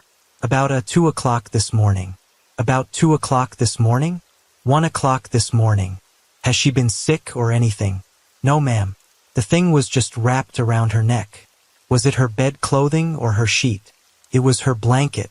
She just had a blanket laying around it. The one that she rolled over and it wrapped around her neck. It's the green thing on the blanket. She laid on the green block with a green blanket and it had a string wrapped around it. I gotta call my wife. Okay, what kind of house do you live in, sir? What car does your have? It's white, but she's going on the road with the law because she was a Christian. Okay, all right, sir. I have my light on. All right, sir. Thank you, ma'am. Thank you. Within minutes, paramedics from the fire department arrived at the scene, but their life-saving gear was useless. Amanda was indeed gone. Jason Dillon from the Rock Hill Fire Department asked Billy what he thought had happened, and Billy told them that he thought she may have choked on her blanket as she had a history of rolling in her sleep. Detectives arrived soon after and secured the house as an active crime scene and began an investigation. The detectives were immediately suspicious of Billy's reaction to his daughter's death. His composed demeanor seemed unnatural, and he did not display much emotion at all. Soon dozens of investigators filled the tiny house looking for clues, but the house was a mess with the family's belongings cluttering every room. There were clothes piled on every surface, dishes overflowing out of the sinks, cockroaches scurrying into the corners. In the midst of this, Amanda's body lay fully clothed on her bed, surrounded by her books and recent school pictures that she'd just gotten back from the photographer. When the body was examined, investigators found that she'd been beaten and strangled to death after being assaulted. There were bruises on her body and physical evidence was found on her clothes. The evidence was collected in the hopes that it could be used in identifying the killer. While processing the house for clues, police found another oddity. After examining all the doors and windows, they realized that there were no signs of forced entry into the home. All the entrances were locked from the inside. This indicated to investigators that the killer likely came from within the house. The detective spoke to Billy and asked him how he thought Amanda had died. Billy claimed that she may have been strangled by her blanket in her sleep, which was not in line with the evidence of the crime scene. Detectives knew they needed to dig deeper. Upon looking into his background, they learned that 2 years prior he and his wife had both pleaded guilty to neglecting the proper care of their children. This was the final piece of information that they needed, along with his emotionless reaction to her death, his bizarre explanation of how she died, and the fact that there were no signs of forced entry into the house. It seemed to the police that Billy was clearly the prime suspect in their case. They immediately took him downtown to the police station for more intense questioning. Over the next few days, detectives grilled Billy mercilessly. He faced over 17 hours of interrogation over the next 4 days. On the first day of interrogation, the 29th of November 2001, the same day of the murder, Billy was questioned for 3.5 hours by detectives. As a result of this initial questioning, detectives had no doubt that he had committed the terrible crime. All they needed from him was a confession. But on that first day, Billy insisted that he was innocent again and again, over 650 times according to the recordings of the interrogations. He told the police that he loved his daughters, and there was no way he would have ever hurt Amanda. He claimed that the only reason he didn't hear anything that night was because the machine he used for sleep apnea was very loud and had drowned out any outside noise. This seemed unlikely to the investigators, who continued to probe Billy to see if they could get a confession out of him. However, Billy would not admit to the crime. They tried to use his faith against him, saying he'd burn in hell for what he did. They also tried to tell him that if the physical evidence they had collected came back as a match to him, he'd have nowhere to hide. Yet no matter what they said, Billy continued to deny any involvement in the murder of his daughter. Finally, as they entered the 4th hour of questioning on the second day, Billy asked for a polygraph or lie detector test, believing it would be what finally convinced them of his innocence. Unfortunately, this would be where it all began to unravel for Billy. Not long after beginning his polygraph, the individual conducting the test slammed his hand down on the table and told the detectives that they had enough to end the test. He looked Billy in the eye and told him he'd failed the test. Billy was devastated. Following these results, detectives pressed Billy further, wanting to know why he'd done this terrible thing to his daughter. Slowly, Billy began to talk. Billy eventually confessed, yet he seemed unsure of his own statements.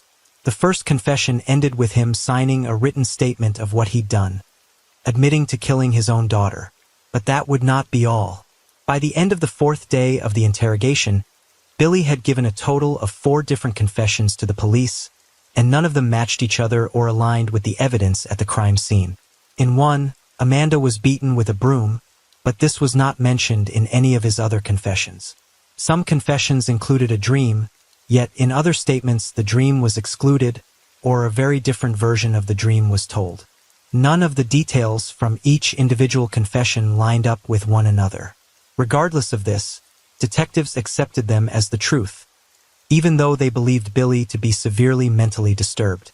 The fourth and final confession was a video reenactment where the police took him back to his house and taped him as he went over what he did the night of the murder.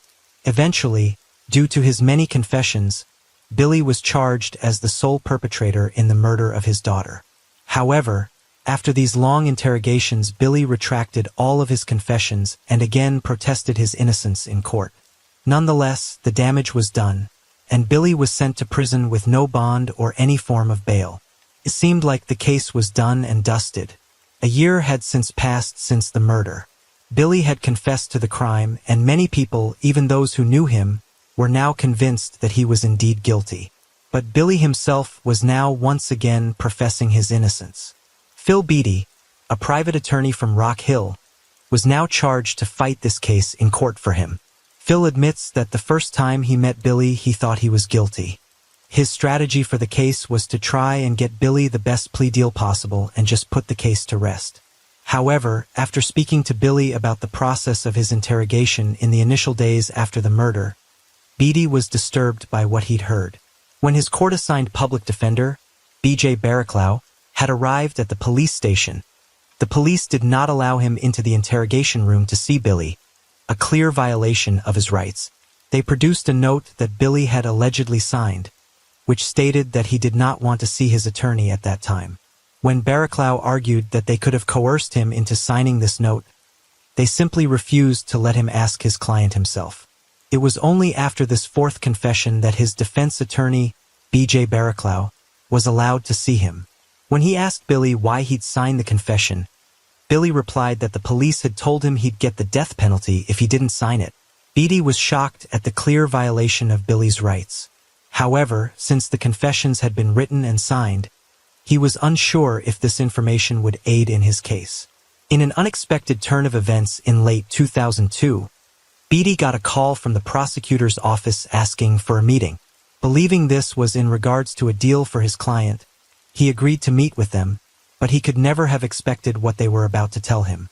As they sat him down, they explained to him that the DNA found on Amanda's body had finally been processed and, to the surprise of everyone, the DNA was not Billy's.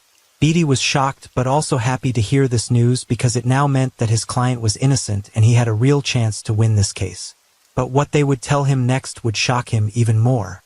He was told that the police had been aware within a few weeks of the murder that the DNA was not a match to Billy, but had kept this information to themselves for over a year. This infuriated Beatty to no end. He could not believe such a grievous miscarriage of justice had been carried out, and that no one had thought this information was important enough to inform Billy's lawyers about it before this time. But then he stopped and asked why they decided to tell him this information now, after all these months, if they'd known it was not Billy's DNA all that time ago. And that is when the final piece of information was revealed to him. He was told that the reason he was being told all of this now was that the police had found a match to the DNA in the system and they knew whose it was. It belonged to a man named James Sanders.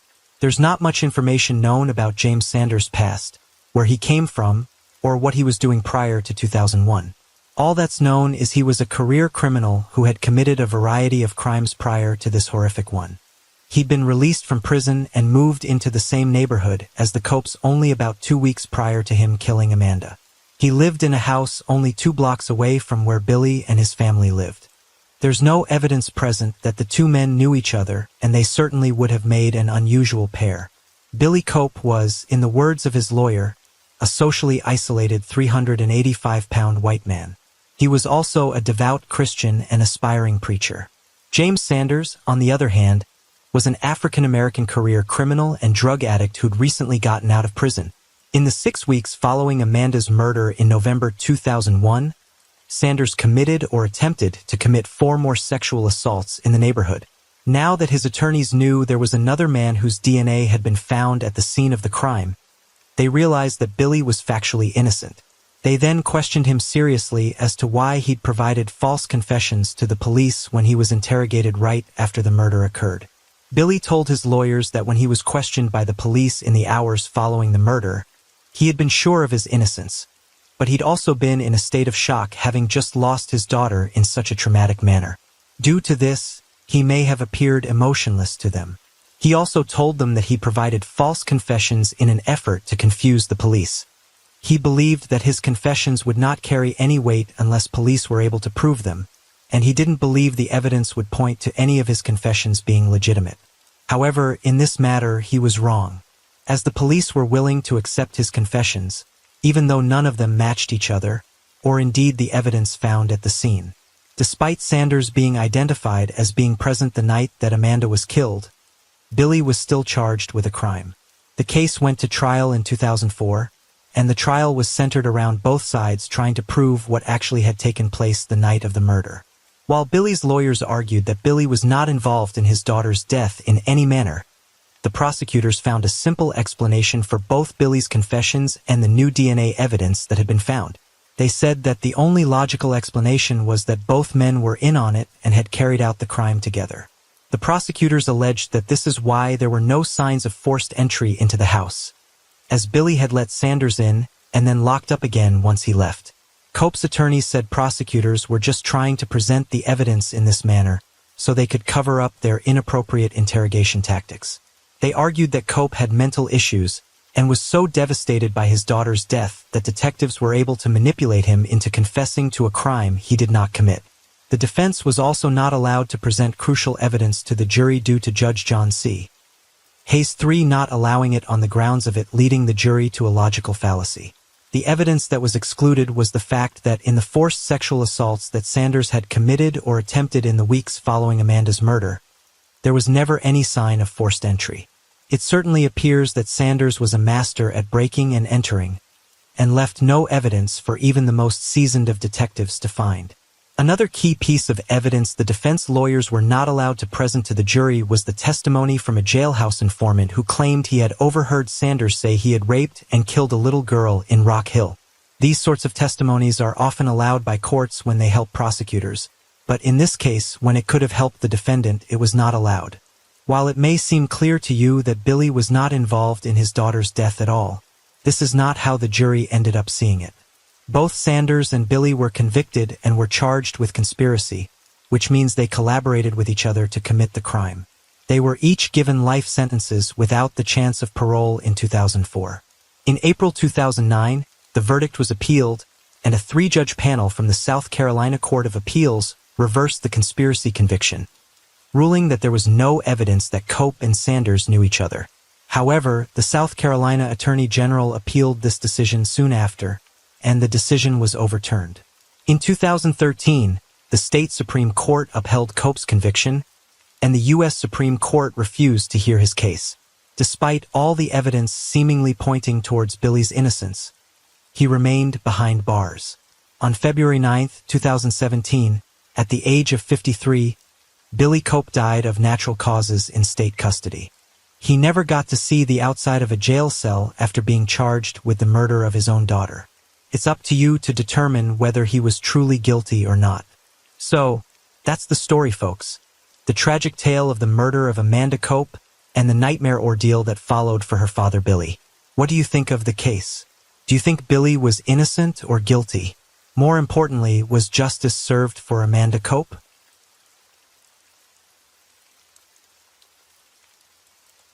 Story 6. Most twisted cold cases, unsolved murders are tough for everyone involved: the police, the families of the victims, and the public. It's especially hard when these cases go years without being solved. But thankfully, thanks to improvements in DNA technology, more and more old cases are getting solved each year. Here are 5 cases that were solved in 2022. Sophie Sergey was born in 1973 in rural Pecos Point, Alaska. It was a place belonging to the Yupik people and was located along the Yukon River. Sophie had dreams of joining the Navy, but she couldn't because she was only 4 feet 9 inches tall, which didn't meet the requirements. So instead, she decided to go to college to study marine biology because she loved whales and wanted to work with them. She was the first person in her family to go to college, aiming to create a better life for herself and her family. Sophie got a scholarship to the University of Alaska Fairbanks, which was a big change for her. The university was far from her village, and it was much more urban than what she was used to. She found solace in the Rural Student Services Organization, where she met her friend Shirley Vasily. In 1992, Sophie took a break from college to undergo jaw surgery and orthodontic work for her overbite. Since she had to work in Pecos Point to get health insurance, she would fly back to Fairbanks every few months for her treatment and appointments. Shirley, Sophie's friend, had a dorm room on a floor only for girls at UAF's campus. So when Sophie was in Fairbanks, she would stay there to save money. On April 24, 1993, which was a Saturday, Shirley and Sophie spent the day together. They had lunch, ran some errands, and hung out at the dorm. On Sunday, Shirley was busy getting ready for final exams and doing schoolwork. According to Shirley, Sophie had plans to go to a movie with some friends that night. After Sophie went to the movie and Shirley studied, they met back at the dorm. Shirley's boyfriend, Noah, ordered pizza for them. Around 1 a.m., they decided to call it a night. As usual, Shirley gave Sophie the dorm room to herself while she stayed with Noah. Before Shirley and Noah left, Sophie asked if she could smoke a cigarette. Since it was freezing outside, Shirley suggested Sophie use the bathroom down the hall, which had vents to suck up the smoke. After they left, Shirley noticed a few people in the hallway, including a man she didn't recognize. She made eye contact with him, but didn't realize who he was until many years later. The next morning, April 26th, Shirley returned to her dorm. She was a little annoyed to find the door unlocked, the bed made, and the TV and lights still on. She assumed Sophie had already gotten up and ready for the day. In the shared bathroom on that floor, she called out to the closed shower stalls, asking if Sophie was there. Someone responded, "Yeah, I'm here." Shirley accepted the response, took a shower, and went back to her dorm, leaving a note for Sophie to call her later. But when Shirley got back home, everything was as she left it, and Sophie hadn't contacted her. That's when Shirley started to worry. She asked around to see if anyone had seen Sophie. She even called Sophie's orthodontist, where she had an appointment, but they said Sophie never showed up. While this was going on, students around campus started talking about a police presence at Bartlett Hall, the dorm where Shirley lived. By the time Shirley heard about it, she knew something serious had happened. A body had been found. Shirley hurried back to her building, Bartlett Hall, where she was stopped by police who wouldn't let her in. She explained that she was looking for a friend, and they started asking her questions. As Shirley and Noah were being questioned by an officer, another state trooper found Sophie's ID in the room and recognized her as the girl whose body they found in the bathroom. It was a female janitor who found her when cleaning the shower and bath area.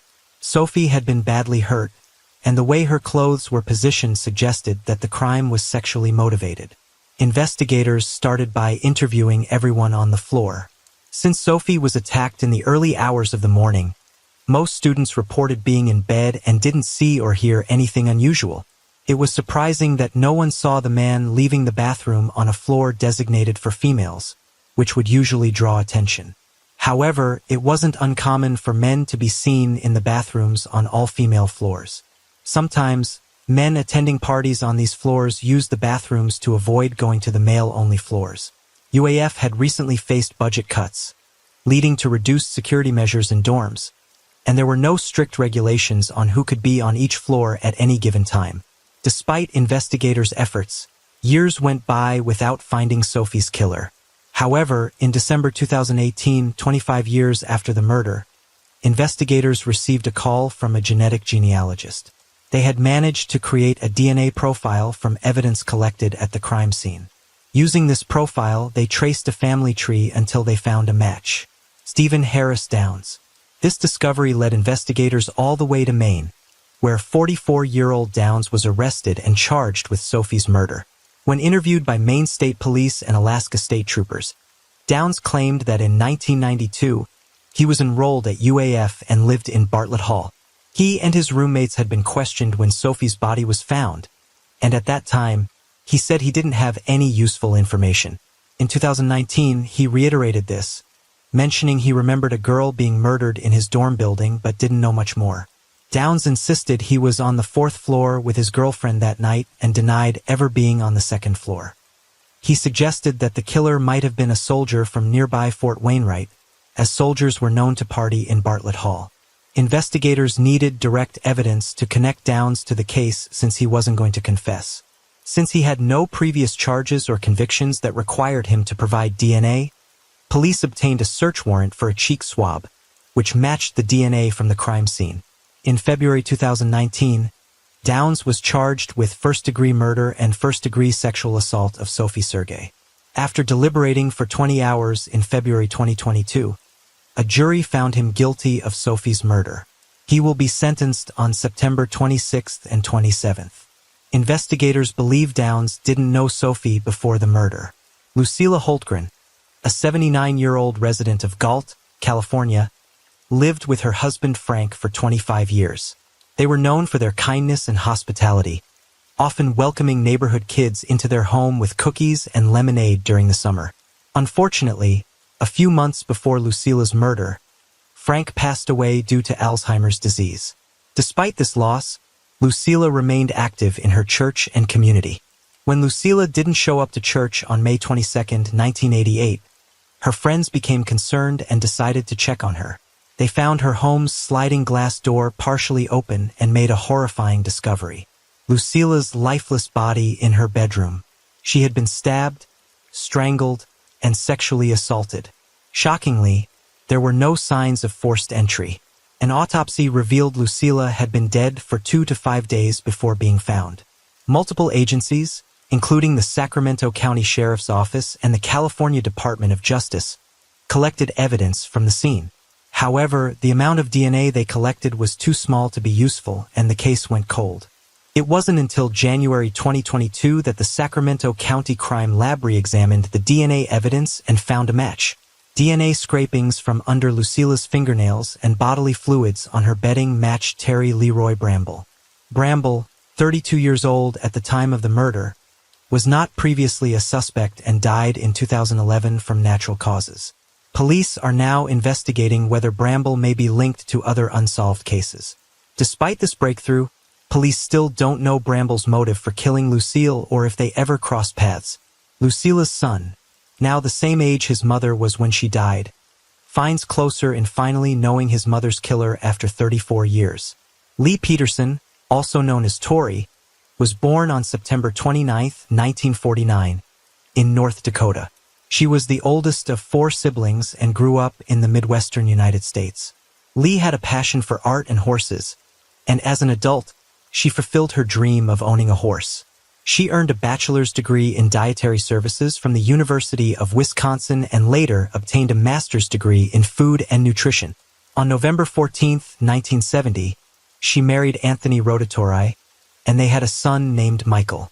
In 1977, Lee's marriage to Anthony ended in divorce, and their son Michael lived with his dad in Chicago. Lee then married Gerald Jerry Nemke in August 1978, but she kept her last name from her first marriage. Lee and Jerry divorced in 1979, but remarried in December 1981. In 1982, Lee moved to Council Bluffs, Iowa, for a job as a food service director at a hospital. She initially stayed in room 106 at a Best Western motel until Jerry joined her with their mobile home. On Monday, June 21st, Lee began orientation for her new job. That Thursday, she went boating with friends she met at work. They stopped at McDonald's before Lee returned to the motel. The next day, Friday the 25th, a motel employee found Lee dead in her room. She appeared to have been deceased for about 12 hours and had a single stab wound. There were no signs of forced entry or struggle, but evidence indicated she had been sexually assaulted. Some of Lee's belongings, like her purse and jewelry, were missing, but robbery wasn't believed to be the motive. Due to the motel's proximity to major interstates and the time that had passed since the crime, investigators realized the perpetrator could be anywhere by now. Initially, Lee's husband Jerry was a suspect due to his criminal record, including a past arrest in connection with violent crimes. However, he had a solid alibi for the night of Lee's death and was ruled out as a suspect. The hospital where Lee had just started working and the Best Western where she was staying both contributed $1,000 for a reward to anyone with information leading to the killer. However, the case went cold. In 2001, investigators sent the evidence from the crime scene to the Iowa Division of Criminal Investigation Lab for further analysis. They found a male DNA profile, but it didn't match anyone in any databases. Over the next few years, they continued testing this DNA against samples and databases, but no matches were found. In 2018, Council Bluffs police sent the DNA to Parabon with the hope of solving the case through genetic genealogy. By early 2021, they found a match to the DNA. Thomas Freeman. They confirmed this by analyzing a DNA sample from Freeman's daughter, revealing a parent-child relationship between the DNA from the crime scene and Freeman's daughter. In February 2022, the Council Bluffs Police Department announced their findings. Freeman, 35 years old at the time of Lee's death, was found dead in a shallow grave in Illinois, about 3 months before his discovery. He had sustained multiple gunshot wounds. His killer remains unidentified, but police are reinvestigating to see if there are any potential connections to Lee's murder. Unfortunately, Lee's husband Jerry passed away in 2019 before learning who killed his wife. Lisa Fracasse was born in New Jersey in 1958, with dreams of becoming a nurse. Her friend Renee described her as caring, like a nurse, always ready to sit with people who needed help. By 1987, Lisa was living in Fort Lauderdale, Florida, and working in a hospital. One night, she had an encounter with the law when she was driving with a 49-year-old man. They were pulled over for a broken tag light, but Lisa was arrested because she was driving with a suspended license.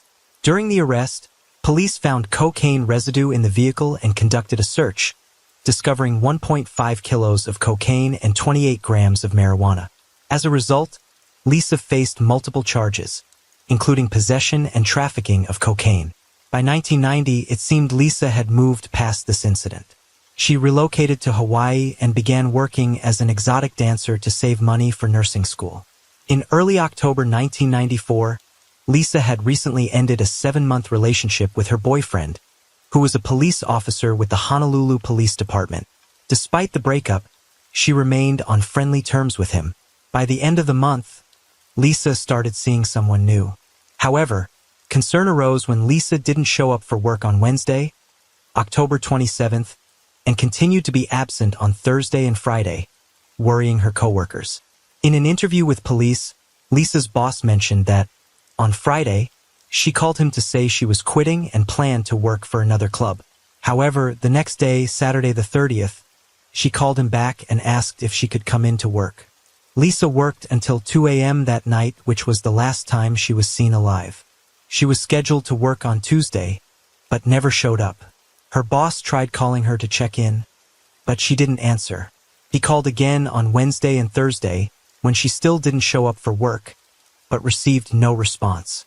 On Thursday, the housekeeper at the hotel where Lisa was living went to drop off clean linens, but found a Do Not Disturb sign on her door handle.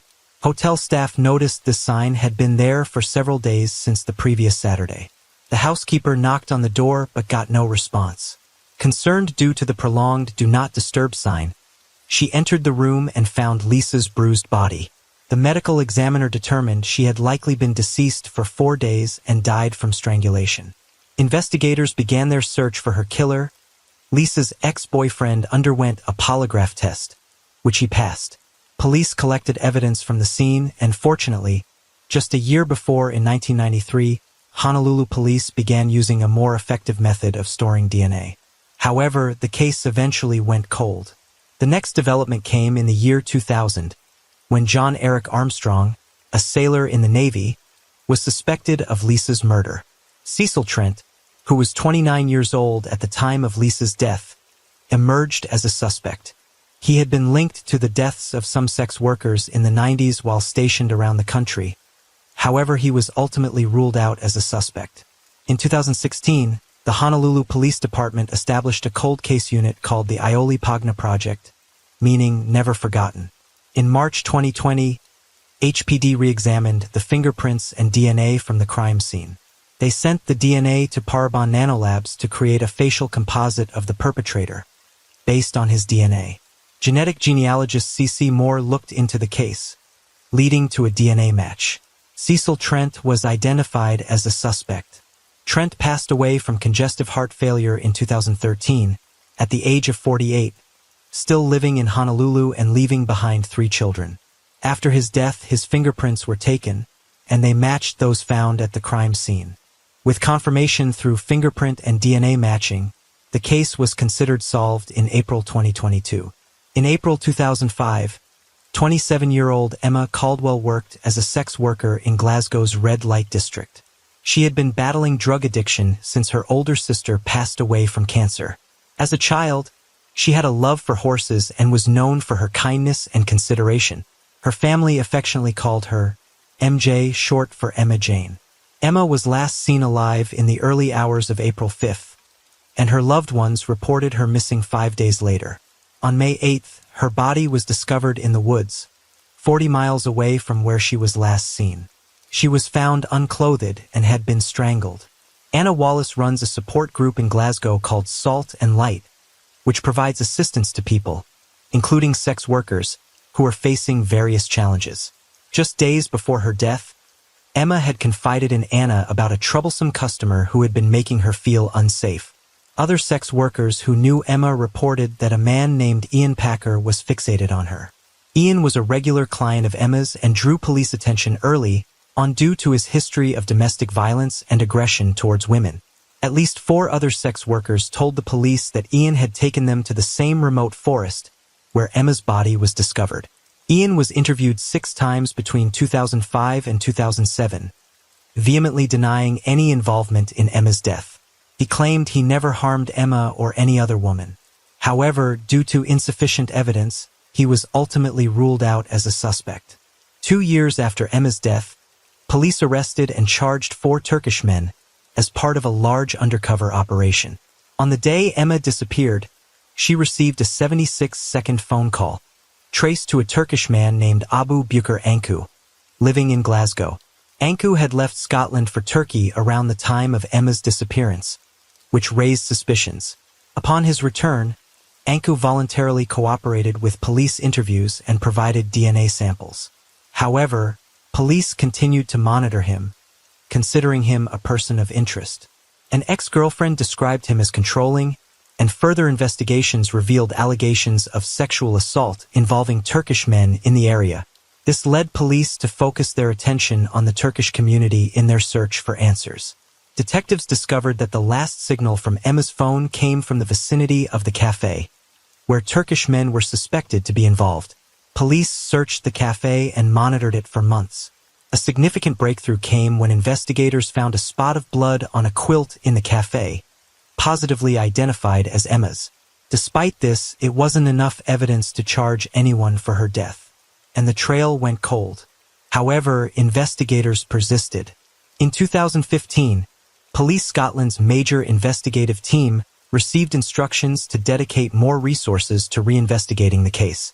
This year, Ian Packer, the original suspect, now 49 years old, was finally arrested and charged with Emma Caldwell's murder.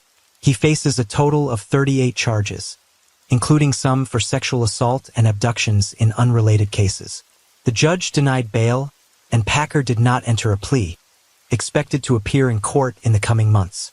Further details about the evidence leading to his arrest will emerge during the court proceedings. Linda Lanson and Barbara Graham. Linda Lanson, a 41-year-old photographer and mother from New York, moved to Tampa, Florida, with her 7-year-old daughter to live with her niece.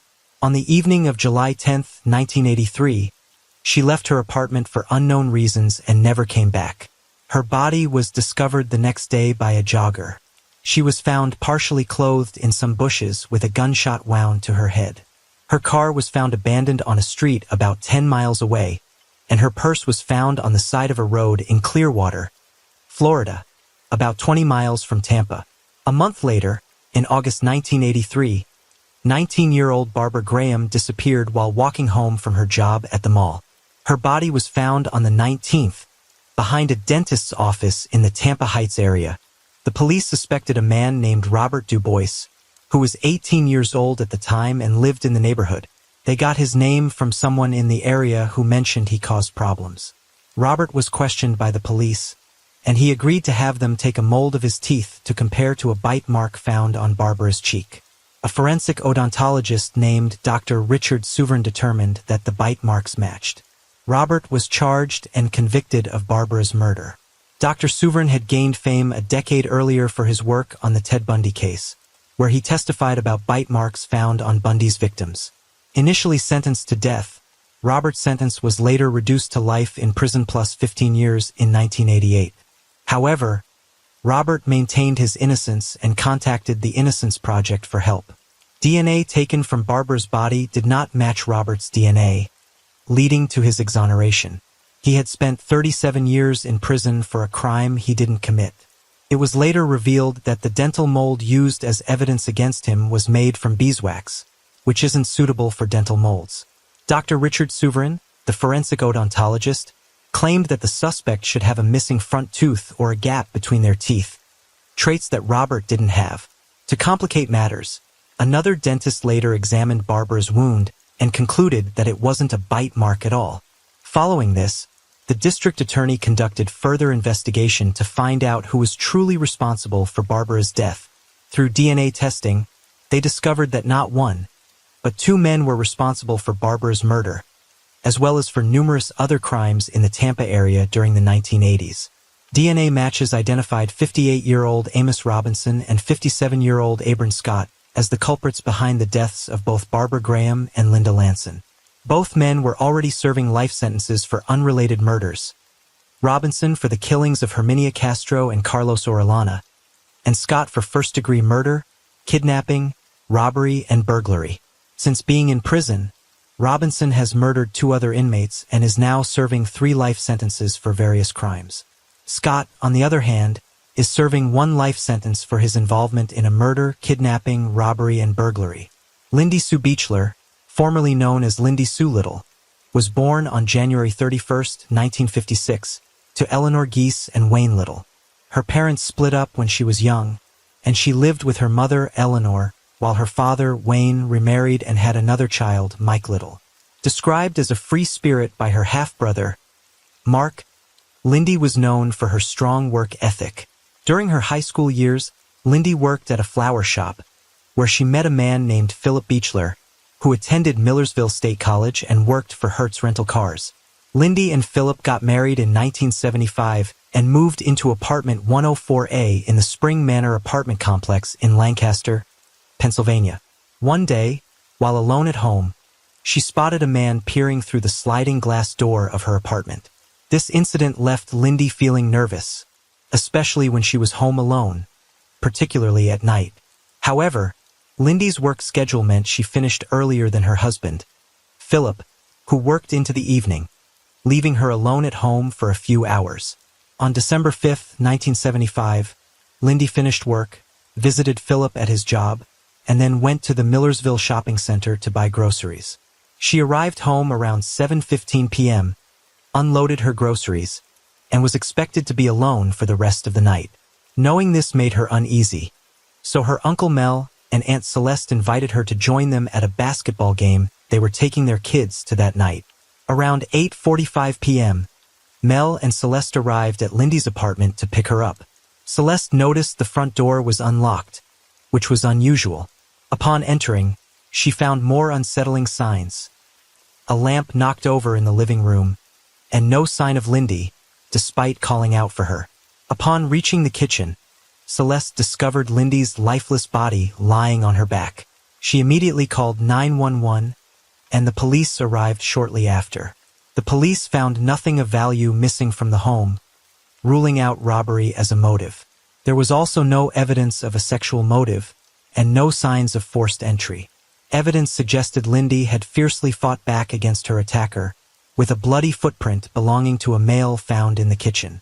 The autopsy revealed Lindy had been stabbed with 2 different knives, one of which was a butcher knife from her kitchen. The other knife, believed to be brought in by the killer, was never found. The medical examiner determined that the fatal stab occurred early in the attack, but the assailant continued stabbing Lindy in a frenzy of violence. Lindy's neighbors all had alibis for the time of her murder, ruling them out as suspects. However, this also meant they had no leads or information to offer the police. By February 7th, the police had conducted numerous interviews in their ongoing investigation. Despite interviewing over 250 people, the police were no closer to identifying any solid suspects, leads, or motives in Lindy's case. Around the one-year anniversary of her death, Lindy's parents visited her grave site and discovered her headstone had been vandalized, covered in red paint and chipped and carved into. It was the only gravestone in the cemetery that had been vandalized, leading police to believe it was related to her murder. However, despite investigating the incident, nothing significant came from it. A few weeks later, the police received an urgent 2-page anonymous letter. The letter claimed to be from the killer and was accompanied by another part supposedly written by someone named Janice Crum, who claimed to be a friend of the killer. While they did locate a Janice Crum in the area, she was never linked to the crime. FBI profiler James Fitzgerald analyzed the letter and suggested that Lindy's killer likely had an explosive temper and experienced significant life changes after the crime, such as their life falling apart or becoming more devout to their job or religion. He believed the letter was meant to mislead the police and distract them from their current leads, suggesting it was written by one person, likely left-handed, struggling with their sexual orientation. However, he thought it was unlikely that the killer wrote the letter themselves, but couldn't rule out their involvement. Unfortunately, the letter was lost by the police before any physical evidence could be taken from it. In 1982, the police investigated another suspect, mass murderer Gerald Eugene Stano, who had confessed to killing nearly 40 women. Stano's father lived near Lancaster, Pennsylvania at the time of Lindy's murder, but no leads came from circulating Stano's picture in the area. Later that year, Stano was officially ruled out as a suspect. In 1984, the district attorney's office sought the help of 2 psychics to assist in Lindy's case. According to them, Lindy's killer had an olive complexion, dark hair, dark eyes, and a tattoo on his arm. Investigators initially suspected a man named Mark Capilupo, who would have been 18 years old at the time of Lindy's murder and had a history of violent crimes. However, he was ruled out as he was confirmed to be working at the time of the murder. In 2006, the case caught the attention of the VDOC Society, a volunteer group of retired professionals specializing in forensic-related fields, aiming to re-examine cold cases. Then, in 2019, there seemed to be progress as DNA found at the crime scene was used to create a snapshot picture of what the killer might have looked like at ages 25 and 65. It was determined that the killer's ethnicity was Southern European, possibly mixed with Middle Eastern descent, with dark hair and hazel eyes. Finally, in the current year, an arrest was made. David Canopoli, now 68 years old, was arrested and charged with the murder after DNA found on Lindy's clothes was sent to Parabon Nanolabs for genetic genealogical testing. Further investigation revealed that he had once lived in the same apartment complex as Lindy at the time of her murder. Police managed to obtain a sample of David's DNA from a discarded coffee cup, which matched the DNA found at the crime scene. Despite the DNA match, David is currently being held without bond, awaiting conviction. Christine McWhorter and Beatrice Daniels.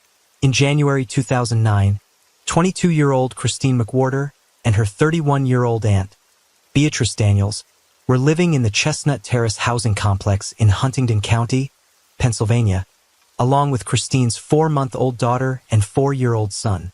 Christine had recently moved to the area to escape the violence and crime in Philadelphia and was studying business at college. On the night of January 2nd, Christine and Beatrice were in bed with the children when they were both shot in the head and killed with a .25 caliber gun.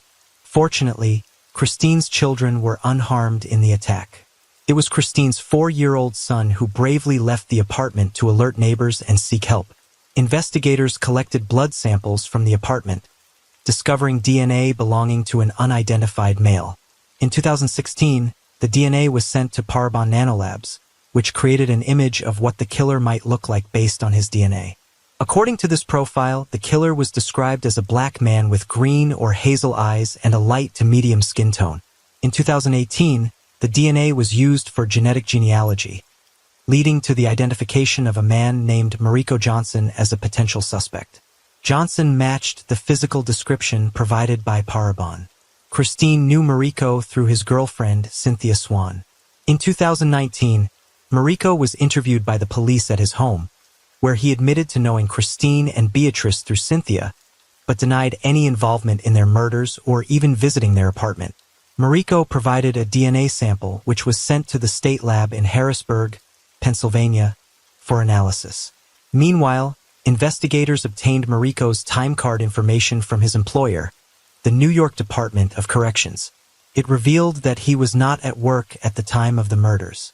He didn't work on January 2nd, and his shift on January 3rd didn't begin until 7 a.m. Furthermore, his workplace was nearly 5 hours away from Christine and Beatrice's apartment. By January 2020, the lab confirmed that the DNA sample provided by Mariko matched the DNA found at the crime scene. Police then interviewed Mariko's half-brother, Carroll Johnson Jr., who believed that their late father owned a .25 caliber gun, the same type used in the killings, and that Mariko inherited his belongings in 1998 after his father's death. Additionally, Cynthia Swan, Mariko's ex-girlfriend, was interviewed.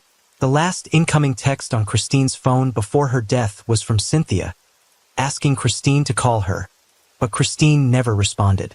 During her interview with the police, Cynthia stated that she and Christine had planned to leave for a weekend trip on January 1st, but decided to stay home so that Cynthia could be with a man named Benjamin June. According to Cynthia, Mariko found out about her affair with Benjamin around the same time. Police also interviewed Robert Sheenspade, the father of Christine's oldest child. He mentioned visiting Christine, Beatrice, and the children on the night of the murders. He noted that the apartment was kept very clean and he didn't notice any blood during his visit. As of 2022, after conclusively linking Mariko to the blood at the crime scene through DNA evidence, he was finally arrested and charged with the murders of Beatrice and Christine. He is set to appear in court in the following months. Renee Cuevas and Shannon Lloyd. In 1987, 23-year-old Shannon Lloyd was living in a rented home in Garden Grove, California. Described as having an adventurous spirit and being a tomboy who loved horses, she was tragically found dead in her bathroom on May 21st, having been sexually assaulted and strangled. Her murder remained unsolved for decades. Renee Cuevas, a 27-year-old mother, lived nearby Shannon. However, on the morning of February 19, 1989, Renee's body was discovered on Lambert Road in Irvine, California, near the El Toro Marine Base. Police didn't release much information about her murder. For years, both Shannon and Renee's murders remained unsolved. It wasn't until 2003 that authorities entered the DNA from Shannon's killer into the Cody's database, which returned a match to Renee's killer. However, the suspect's identity remained unknown. Finally, in 2021, the Orange County District Attorney's investigative genetic genealogy team identified a suspect in the murders of Renee and Shannon, Reuben J. Smith, originally from Michigan but living in Orange County in the 1980s, was linked to the crimes. In 1998, he was arrested in Las Vegas for sexually assaulting and attempting to kill a woman, leading to the requirement for him to submit a DNA sample to authorities. In 2022, investigators compared Smith's DNA to that found at the crime scenes of Renee and Shannon, definitively matching him to the murders. However, Smith died by suicide in July 1999 at the age of 39 before facing justice for the attack on the third unidentified woman, Nadine Madger. In January 1980, 25-year-old Nadine Madder lived with her 28-year-old husband, Mark, who owned a local auto body shop, and their 8-month-old son, Daniel, in an apartment in Willoughby, Ohio. On the afternoon of January 11th, neighbors in the Madgers apartment complex reported hearing a man screaming. They saw Mark running out of the apartment holding his baby, Daniel. Mark urgently handed Daniel to a neighbor, asking her to care for the baby until he could contact a relative to take care of him. He told the neighbor that he had just returned home from work and found his wife dead on their kitchen floor. Willoughby police arrived at the crime scene shortly before 5 p.m. Further investigation revealed that Nadine had been stabbed in her head, neck, and torso. Fortunately, baby Daniel was unharmed and found in his playpen just feet away from Nadine's body. Investigators suspected that the attack occurred sometime between 1:15 and 4:45 p.m. There were no signs of forced entry into the apartment and no evidence suggested a sexual motive for the murder.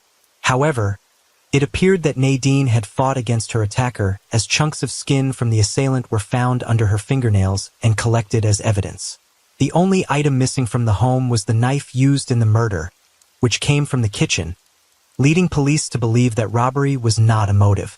Blood found on Nadine's shirt belonged to an unidentified male, and some of it was in perpendicular drops, indicating that the suspect was standing above Nadine's body while bleeding. One of Nadine's neighbors witnessed a bright yellow Dodge Dart car parked behind the apartment building around the time she was killed. However, investigators were unable to find any leads related to this car. Nadine's husband Mark was quickly ruled out as a suspect. He passed a polygraph test and had a solid alibi. He was at work all day. Nadine's case remained unsolved until 2015, when police received a breakthrough lead from the DNA sample found on her shirt. The Lake County Crime Lab, Ohio Bureau of Criminal Investigation, and Lake County Prosecutor's Office collaborated with Parabon Nanolabs to use genetic genealogy to identify Nadine's killer. They found a potential match in a man named Stephen Joseph Simcak. Investigators then compared the DNA sample from the crime scene to one from Simcak's child, resulting in a match. Simcak, a former Marine, lived in Ohio with his family at the time of Nadine's murder. People who knew him in the 1980s informed investigators that he owned a yellow Dodge Dart, consistent with the witness's observation. Police examined Simcak's time cards from his 37-year career at Lincoln Electric and Ludlow, Ohio, located around 10 miles from Willoughby, where Nadine lived in 1980. They found that Simcak had only missed work on January 11th, the day of Nadine's death, despite being scheduled for the second shift. He had called in sick. In 2002, Simcak retired and relocated to Bemis Point, New York, near Buffalo. In 2018, at the age of 79, Stephen Simcak passed away, leaving behind his wife, 3 biological children, and 2 stepchildren. Investigators are still uncertain about the motive behind Nadine's murder, as Mark, Nadine's then-husband, does not believe that Simcak knew Nadine. Antonio and Luz Rodriguez in 2005, 80-year-old Antonio Rodriguez and his 77-year-old wife, Maria de la Luz, were living in Cleveland, Texas, a small town known for its safety and low crime rate, averaging only 1 murder per year, with most cases solved. Antonio, born on August 8, 1924, enlisted in the United States Army in 1943 at the age of 19 to fight in World War II. Maria, born on September 20, 1927, was described as a selfless woman who co-owned a grocery store with Antonio upon his return to Texas. The couple had 10 children and were known for their generosity in the community. In the early 1990s, they retired to spend more time with their family, especially their grandchildren. Their youngest daughter, Carolina, checked in on her aging parents multiple times a day in the early 2000s due to their declining health. Tragically, in 2004, their grandson Bernardino was brutally murdered at the age of 30, causing immense grief for the family. His killers were arrested shortly after. However, on the morning of April 14, 2005, Antonio went to a convenience store to buy lottery tickets, as he and Maria regularly did since retirement. When their daughter, Carolina, visited later that day, she found both her parents murdered in their home. Antonio was found on the floor in the hallway while Maria was discovered in bed with serious injuries. It was later revealed that they had been beaten and strangled to death. The killer had even tucked Maria into bed after the murder. Despite immediate investigation and the collection of evidence, including fingerprints and DNA found at the crime scene, the case went cold for years. It wasn't until March 2021 that a match was found in the FBI's DNA database, CODIS. The DNA belonged to Shelley Susan Thompson Lemon, a 41-year-old woman serving a prison sentence in Texas for unrelated offenses. When questioned, Shelley denied any knowledge of the Rodriguez family or their deaths. However, her DNA matched that found at the crime scene, leading to her arrest on July 8, 2022, for capital murder. Carolina, Antonio and Maria's daughter, expressed disbelief at Shelley's involvement, stating she had never heard of her and saw no connection between Shelley and her parents. She also believes that Shelley may not have acted alone and that others may have been involved in her parents' murders.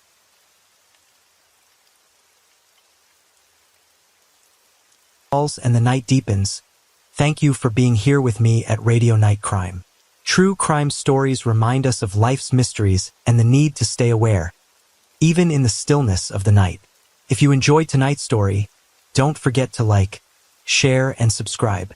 Let the sound of the rain lull you to sleep, and until next time, stay safe, stay curious, and let the night keep you company.